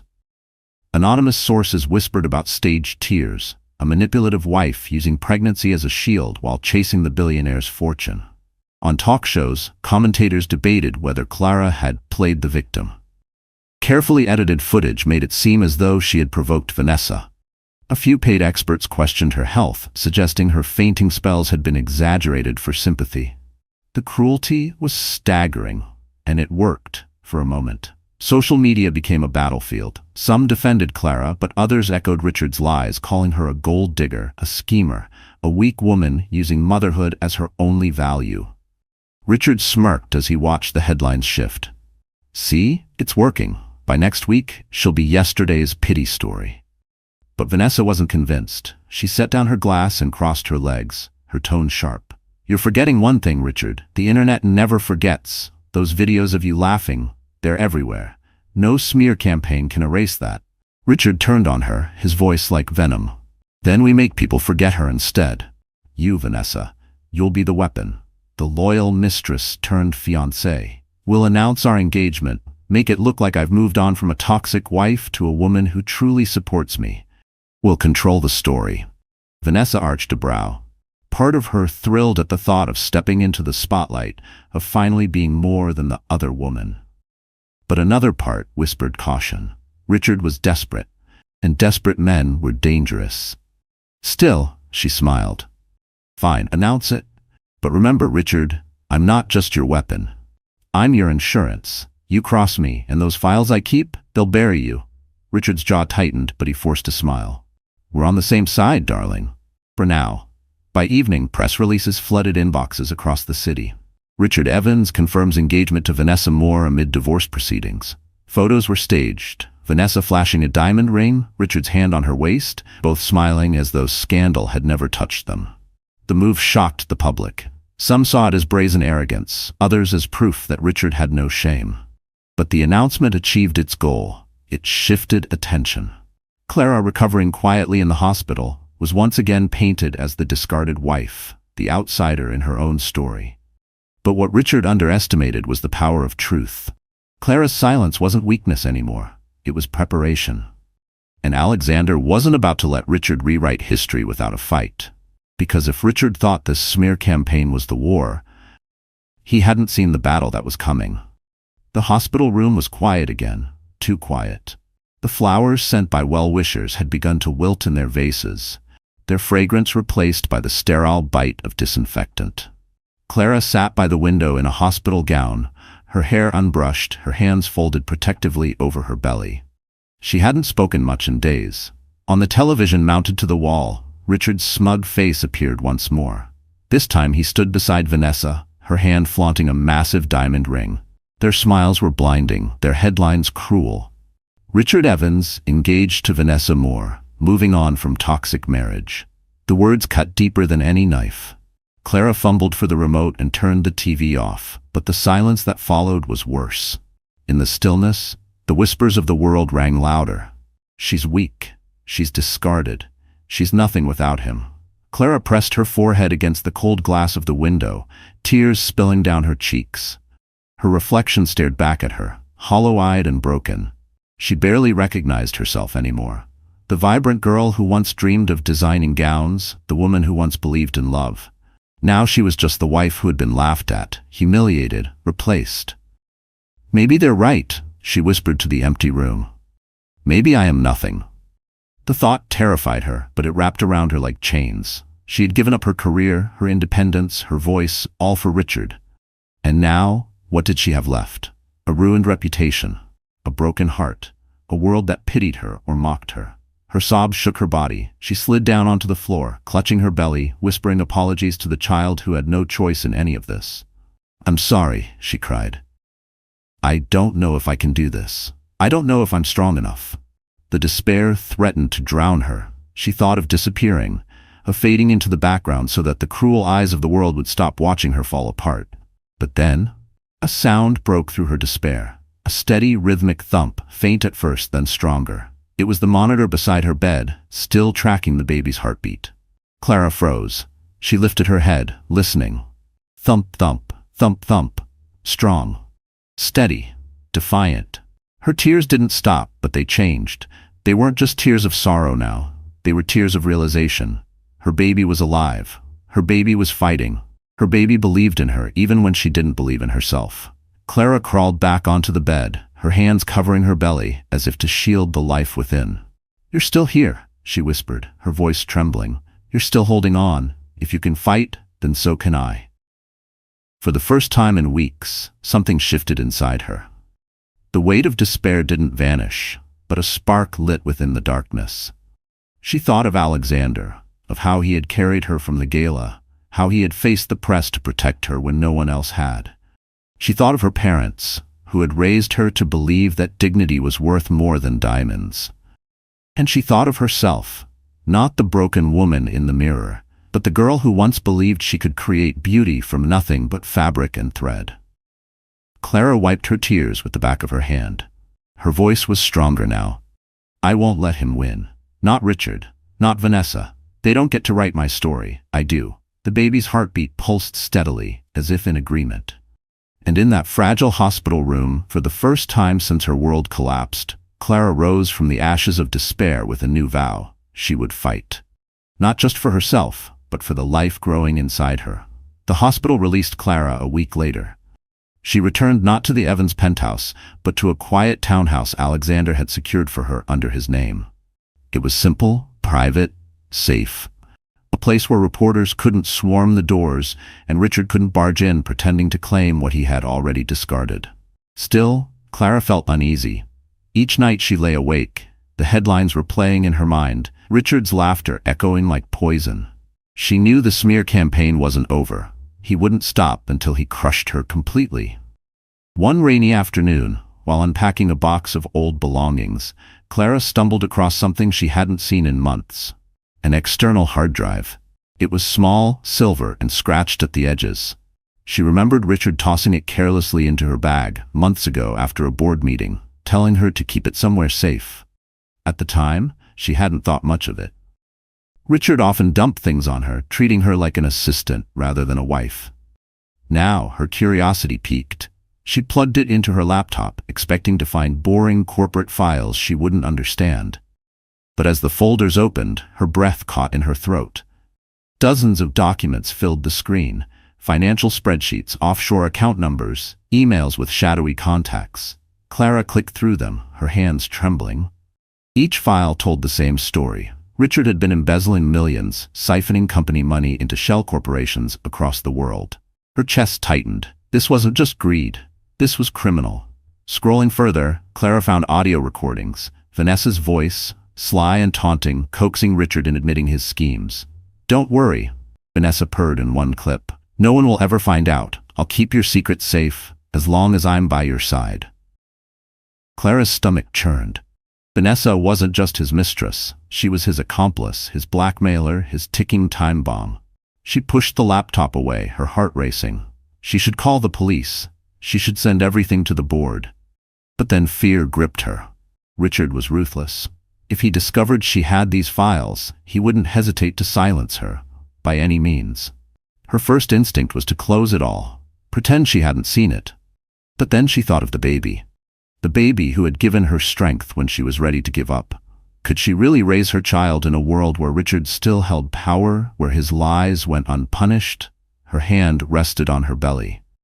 "No," she whispered. "Not anymore."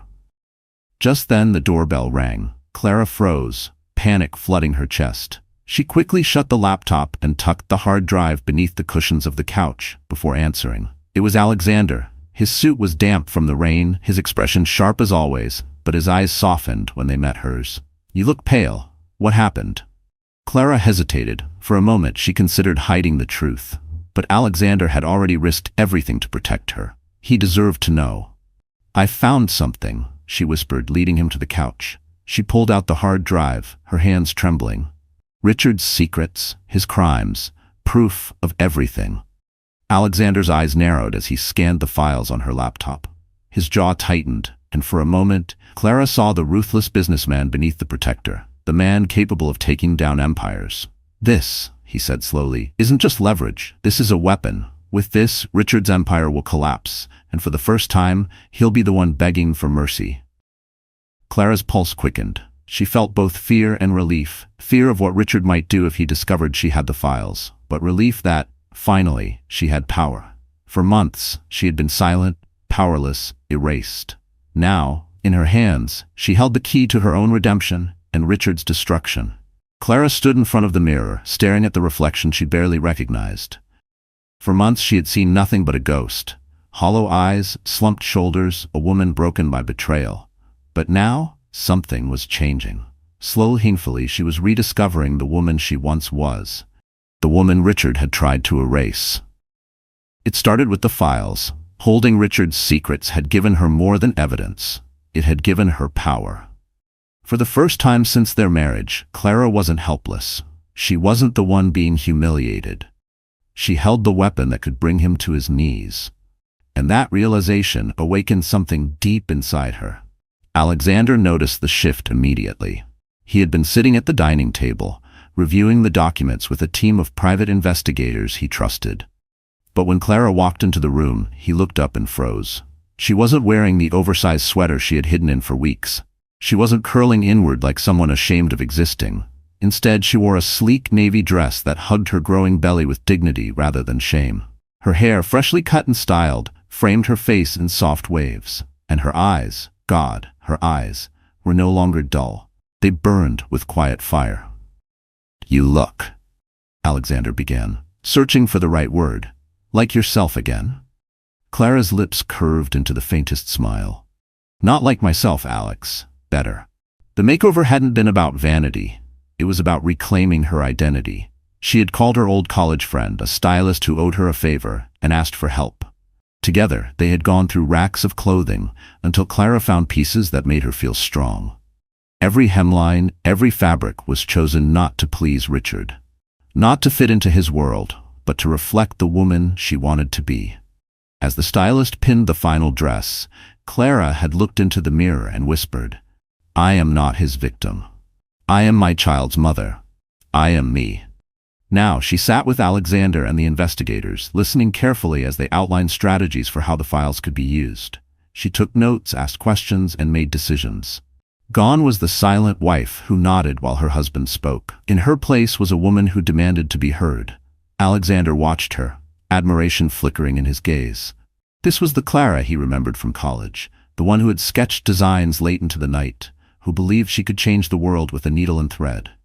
But now, she was sharper, stronger, forged by fire and betrayal. "We can't release the files yet," Clara said firmly. "If we do, Richard will claim I'm vengeful, unstable. We need timing. We need impact. I want the truth revealed in front of everyone who ever doubted me." Alexander nodded. "The gala next month. The Children's Future Foundation. Richard is sponsoring it. The entire board, the press, investors, they'll all be there." Clara's heart pounded. The same kind of event where her humiliation had begun could now become the stage for her redemption. "Yes," she said, her voice steady. "That's where it ends." Later that night, when the house grew quiet, Clara sat alone in her room, sketchbook in hand. For the first time in years, she picked up a pencil and began to draw. The lines were shaky at first, but soon they flowed, forming the silhouette of a gown, her gown.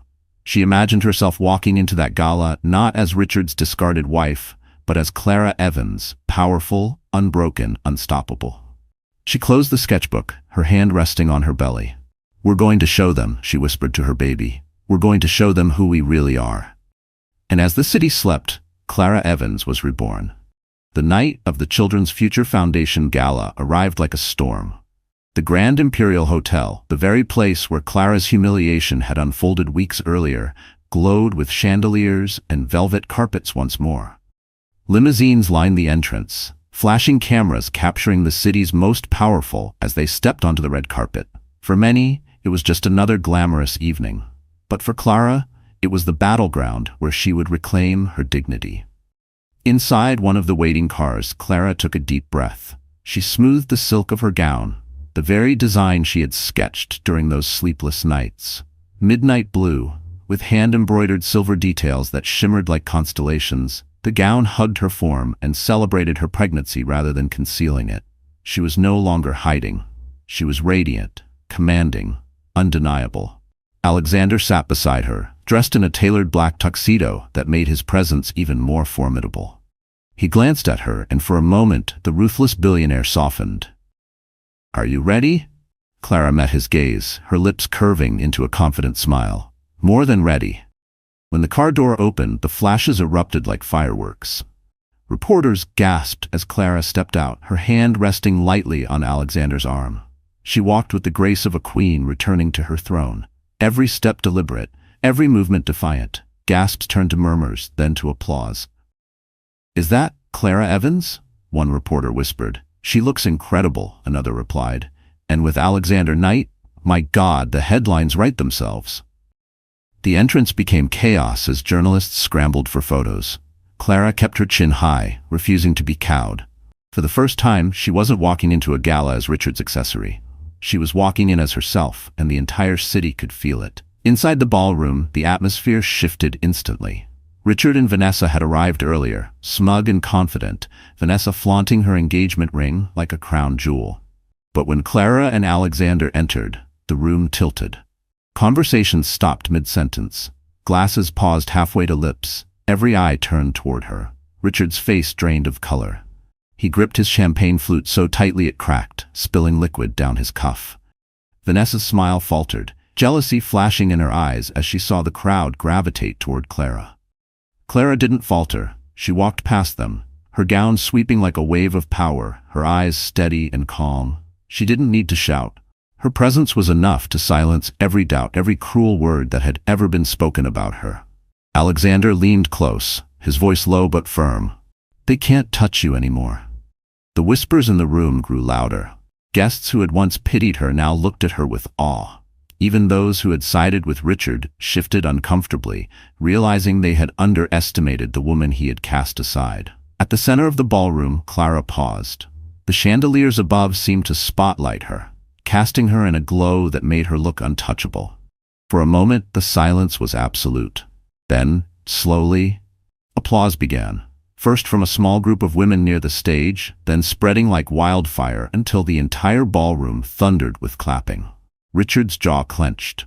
Vanessa's hand dug into his arm. And Clara? She smiled, not out of arrogance, but out of triumph. For the first time in a long time, she felt whole. She wasn't just surviving anymore, she was winning. But the night was far from over, because buried deep in her clutch was the hard drive, the weapon that would expose Richard's empire of lies. And when the moment came, she was ready to strike. The gala pulsed with tension as Clara and Alexander took their seats near the front, directly across from Richard and Vanessa. The air between the two couples crackled like a live wire. Guests whispered, cell phones flashed, and the orchestra's elegant music could barely mask the undercurrent of anticipation. Richard leaned toward Vanessa, his jaw tight, his voice low. "Don't react. Don't give her the satisfaction." But Vanessa was seething. Her crimson lips curled into a bitter smile as she watched Clara laugh softly at something Alexander whispered. The sight of Clara glowing, confident, adored by the crowd, was unbearable. For weeks, Vanessa had been the queen, Richard's chosen one, the woman in the spotlight. Now, in an instant, Clara had stolen it all back. When the dinner ended and the speeches began, the tension reached its breaking point. A guest at their table asked an innocent question, a simple remark about the rumors swirling around Richard's company. Vanessa's eyes glittered with malicious pride. She had been waiting for this moment. "Oh, please," she said loudly, her voice carrying across the table. "If they only knew half of what Richard has pulled off to keep that company afloat." The room quieted instantly. Dozens of heads turned, ears straining. Richard froze, his hand tightening around his wine glass. "Vanessa," he hissed under his breath, "shut up." But Vanessa, intoxicated by jealousy and champagne, smirked. "What? It's not a secret. Everyone knows rich men bend the rules. Offshore accounts, falsified numbers. It's how empires are built. Isn't that right, darling?" The word offshore landed like a grenade. A murmur swept through the ballroom. Phones began recording. Cameras zoomed in. Guests leaned forward, their faces lit with scandal-hungry curiosity. Clara's heart pounded. She sat perfectly still, but inside, adrenaline surged. Vanessa had just confirmed what the files on the hard drive already proved. The difference was that now the world had heard it, in Vanessa's own careless words. Richard's face turned red with fury. He grabbed Vanessa's arm hard enough to make her gasp. "Not another word," he snapped. But it was too late. Alexander stood, his deep voice cutting through the noise. "You all heard her. Vanessa Moore, Richard Evans's mistress and now fiancée, has just admitted to illegal activities within Evans Technologies, offshore accounts, falsified numbers." He turned to the audience, his presence commanding. "This is no longer a rumor. This is testimony." The room erupted. Journalists scrambled to text their editors. Investors whispered furiously to one another. Richard tried to rise, shouting over the chaos, but his voice was drowned out. Vanessa, realizing what she had done, turned pale. "I didn't mean," she stammered. But the damage was irreversible. Her ambition, her arrogance had slipped into recklessness. Clara rose slowly, her gown shimmering under the chandeliers. She placed her hand gently on her belly before stepping forward, her voice clear, calm, and steady. "This is the man who mocked me, who abandoned his family, who laughed while I was attacked. And now, you see what kind of leader he truly is. His lies are not just personal, they're professional. They endanger every investor, every employee, every family tied to Evans Technologies." Her words silenced the chaos. For a moment, the entire ballroom hung on her voice. Richard lunged forward, his mask finally breaking, his face twisted with desperation. "She's lying. She's bitter, jealous." But Vanessa, trembling and half-drunk, cut him off. "No, Richard, she's not lying." The confession hung in the air like a death sentence. Gasps swept the room. Richard staggered back, his empire collapsing not with a bang, but with a single slip of the tongue from the woman he thought he controlled. And Clara, for the first time, felt the weight of justice tipping in her favor. The ballroom was chaos. Vanessa's drunken slip still hung heavy in the air, every guest buzzing, phones recording, flashes of cameras like lightning. Richard's face was pale with fury, his mask of control shattered. He tried to shout over the noise, but his words were drowned by the crowd. Clara stood tall in the center of it all, her midnight blue gown glimmering beneath the chandeliers. For the first time, she wasn't trembling. For the first time, she wasn't shrinking under his shadow. Tonight, she held the power. She reached into her clutch and pulled out a small silver hard drive. The very one Richard had carelessly tossed at her months ago, never imagining it would become the sword of his downfall. She held it high for all to see. "Vanessa's words are not hearsay," Clara said, her voice strong and clear, amplified by the silence that fell over the ballroom. "I have proof. Proof of every crime Richard Evans has committed. The offshore accounts, the falsified reports, the embezzlement." Gasps rippled through the crowd. Several investors rose from their seats, their faces dark with anger and betrayal. Board members exchanged panicked glances. The press surged forward, hungry for every word. Richard lunged toward her, his voice raw. "Clara, stop this. You don't know what you're doing." But Alexander stepped between them, his broad frame a shield. His voice thundered across the hall. "No, Richard, for years you've silenced her. Tonight she speaks." Clara connected the hard drive to the projector set up for the gala presentations. Screens around the ballroom flickered, then lit up with files, spreadsheets of missing funds, bank transfers to secret accounts, email chains filled with incriminating evidence. Every guest watched, horrified, as the truth poured out in cold, undeniable numbers. A hush fell over the room as one email appeared, Richard's own words glowing on the giant screen. "Move the money before the auditors arrive. Make sure Clara never finds out." Clara's voice cracked, but did not falter. "You mocked me, Richard. You tried to erase me, but I was never weak. I was never blind. And now, everyone sees who you really are." The silence that followed was deafening. Then, like a dam breaking, the room erupted. Investors shouted, some storming out in disgust. Journalists scrambled to capture every frame. Richard's board members whispered furiously, already planning his removal. Richard stumbled back, his hands shaking, sweat dripping down his temple. This is all taken out of context. She's twisting it, Clara. Think of the baby." At the mention of their child, Clara's eyes hardened. "Don't you dare. You lost the right to use our baby as an excuse the moment you laughed at my pain." Her words cut deeper than any knife. The crowd turned on him completely. Where once Richard had been the golden boy of Wall Street, now he was a pariah, his empire collapsing in real time. Security guards, once loyal to his paycheck, stepped forward at Alexander's signal. Vanessa sat frozen, her face pale, realizing she had sealed both their fates. For all her scheming, she had become the spark that lit Richard's downfall. As Richard was escorted out, shouting curses, Clara felt her knees weaken. But Alexander caught her before she could fall. The room, still buzzing with scandal, now turned its gaze on her. Not with pity, but with awe. She had done it. She had exposed him. For the first time, Clara wasn't just Richard Evans's wife. She was Clara Evans, the woman who brought a titan to his knees.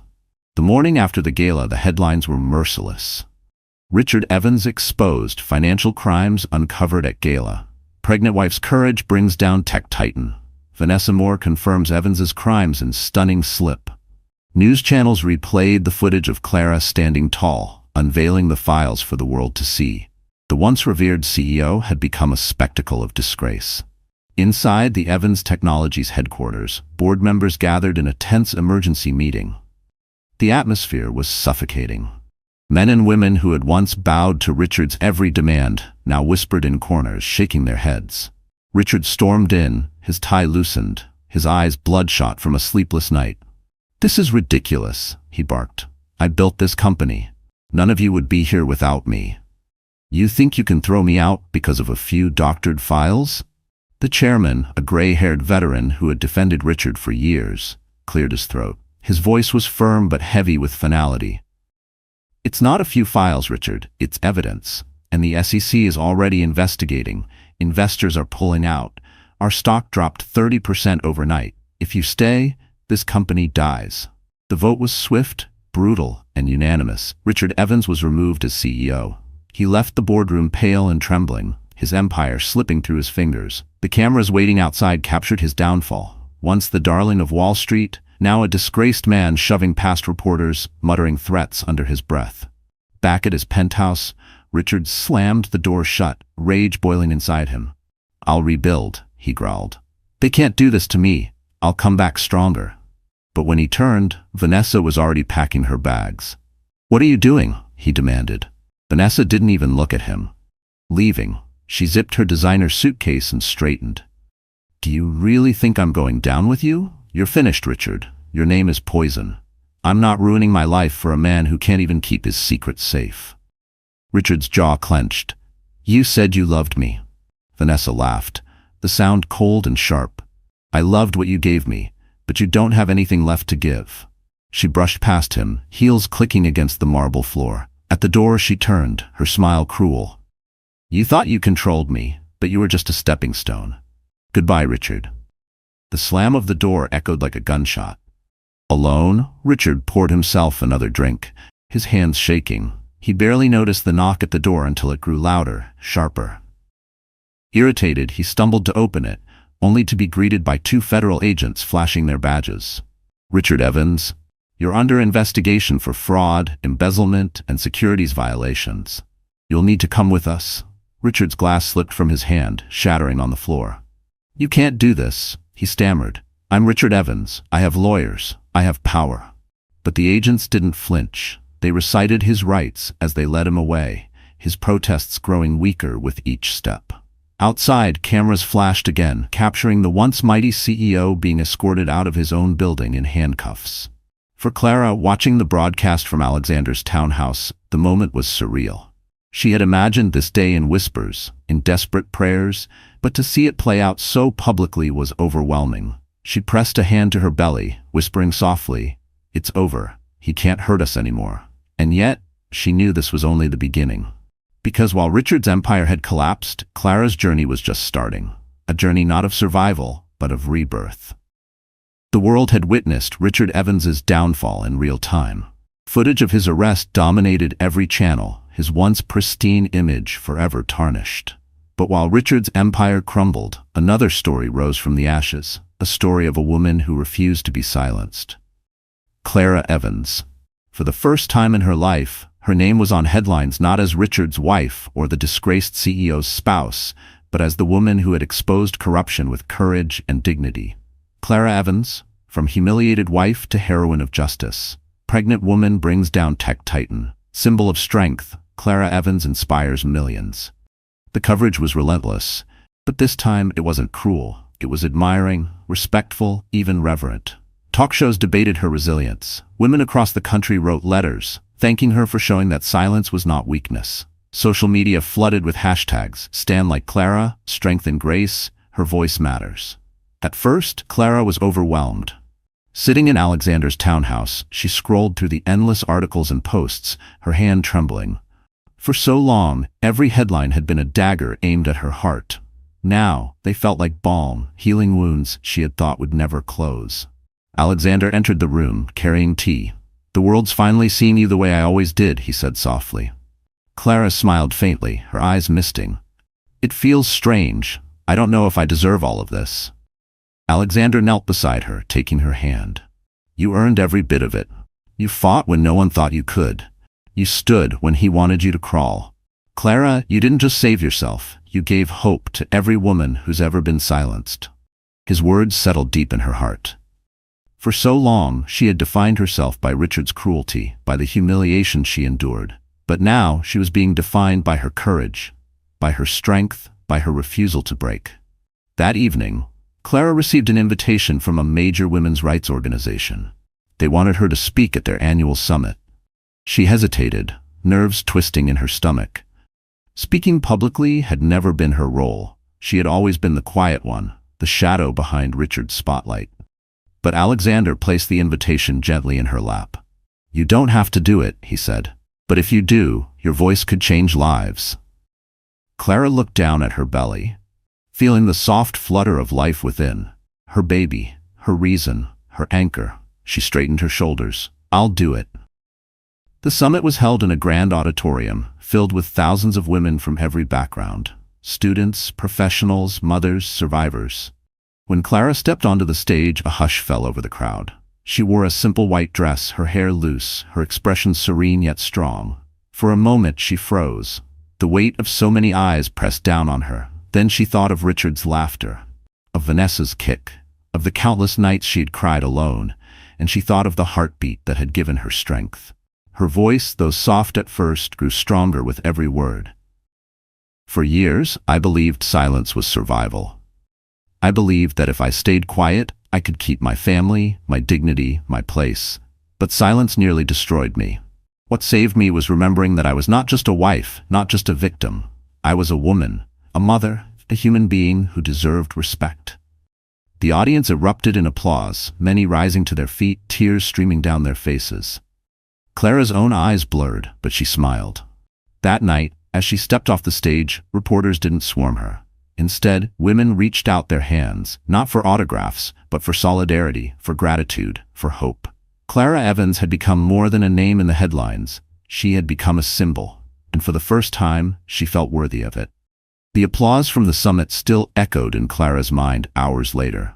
She sat in the quiet of Alexander's townhouse, the soft hum of the city outside muted by thick glass windows. Her white dress had been carefully folded away, and she now wore a simple sweater, her hair loose, her makeup washed off. For once, she didn't feel the need to hide behind appearances. Alexander entered the room carrying 2 cups of chamomile tea. He set one gently on the coffee table before sitting beside her. His jacket was gone, his tie loosened. He looked less like the untouchable billionaire the world knew, and more like the boy she had once met in college. The boy who had looked at her sketches as if they were masterpieces. "You were extraordinary tonight," he said softly. "The way you spoke, you moved them all. You moved me." Clara lowered her eyes, embarrassed but touched. "I wasn't sure I could do it." "My knees were shaking the whole time," he smiled. "No one noticed. They only saw your strength." Silence settled between them, comfortable yet heavy with unspoken memories. Clara traced her fingers along the rim of her teacup, her voice hesitant. "Do you ever think about the past, Alex? About what we could have been?" Alexander's gaze deepened. "Every day." Her breath caught. She looked up, meeting his storm-gray eyes. They held no judgment, only sincerity, and something else, something that made her heart ache. "I should have told you back then," Alexander continued, "how much you meant to me. But you disappeared. One day you were there, and the next you were gone. And I told myself it wasn't meant to be." Clara swallowed hard. "My father got sick. My family needed me. I couldn't complicate things by falling in love when everything was falling apart, so I walked away." His jaw tightened, but his voice stayed gentle. "You didn't just walk away, Clara. You took a piece of me with you." Tears pricked her eyes. She hadn't expected his words to hit so deeply. For years, she had convinced herself that what they shared had been fleeting, nothing more than youthful dreams. But hearing him now, she realized it had been real. "And then Richard came," she whispered bitterly. "He promised me security, stability. I thought I was choosing wisely. Instead, I lost myself." Alexander reached for her hand, his touch steady, grounding. "You didn't lose yourself. You were buried under his cruelty. But tonight, the woman I always believed in stood in front of the world again." Her chest tightened, warmth spreading through her. She wanted to protest, to remind him of her scars, her mistakes, her fears. But instead, she found herself leaning closer, drawn to the comfort of his presence. "I don't know if I'm ready," she admitted. "I'm still healing, and I have a child to think about." Alexander's thumb brushed over her hand. "I'm not asking for promises, Clara. I'm asking for a chance. A chance to stand beside you, not in front of you. To protect you when you need it, but also to let you fight your own battles. A chance to love you the way you always deserved." Her tears finally fell, but they weren't tears of despair. They were tears of release, of something fragile breaking open inside her chest. She leaned forward, resting her forehead against his shoulder, her voice trembling. "I don't want to be alone anymore, Alex." His arms came around her, holding her as if she were the most precious thing in the world. "You never will be," he whispered. And for the first time in years, Clara allowed herself to believe it. The day arrived quietly, without the glamour of a gala or the flash of cameras. It was dawn, the sky still gray, when Clara felt the first sharp wave of pain. Hours later, she was in a delivery room, clutching Alexander's hand so tightly her knuckles turned white. He was by her side through every moment, calm when she panicked, steady when she faltered. He whispered encouragements, his voice the anchor that kept her from breaking. And then, after hours of struggle, the room was filled with the most beautiful sound she had ever heard, the cry of her newborn child. Tears spilled down Clara's cheeks as the nurse placed the baby in her arms. Tiny, perfect, with eyes squeezed shut and fists curled tight, the baby was a living miracle. Clara pressed her lips to the child's forehead, sobbing softly. "You're here. You're safe. You're mine." Alexander stood close, his eyes glistening as he gazed at them. For a man who had conquered boardrooms and bent markets to his will, this was the moment that broke him. "He's perfect," he whispered. Clara smiled through her tears. "Meet your son." The weight of the past months lifted as she held the baby. For so long, she had been defined by betrayal and humiliation. Now, in her arms, was proof of resilience, proof that love could survive cruelty, that life could blossom even after devastation. The days that followed were a blur of sleepless nights, soft lullabies, and quiet joy. Alexander was there for all of it, changing diapers with surprising skill, rocking the baby when Clara needed rest, watching over both of them with unwavering devotion. But life wasn't just about motherhood. Clara knew that if she wanted a future for her son, she had to build one. When the board of Evans Technologies, desperate to salvage the company's reputation, approached her, Clara faced a choice. They wanted her to step into a leadership role, to restore faith in the company her husband had nearly destroyed. At first, she hesitated. She wasn't a businesswoman in their eyes. She was the discarded wife, the victim. But Alexander reminded her of who she truly was. "You're more than Richard's shadow, Clara. You're brilliant, creative, resilient. You don't need to prove yourself to them. You just need to be yourself, and that will be enough." With his encouragement, she accepted. Clara's first appearance at Evans Technologies as a leader was met with stunned silence. No longer the timid wife hidden behind Richard, she stood before employees and investors with poise. She spoke not in the cold language of profit margins, but with passion about integrity, innovation, and rebuilding trust. Her words resonated. For the first time in years, the company saw a leader worth following. Employees who had feared for their futures now felt hope. Investors, wary but intrigued, gave her a chance.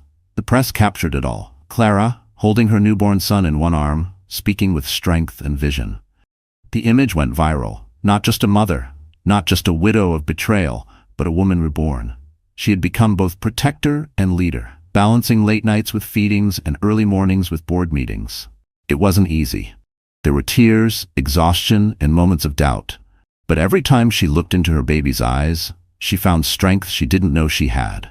And Alexander was always there, not overshadowing her, not controlling her, but standing beside her, his love steady and sure.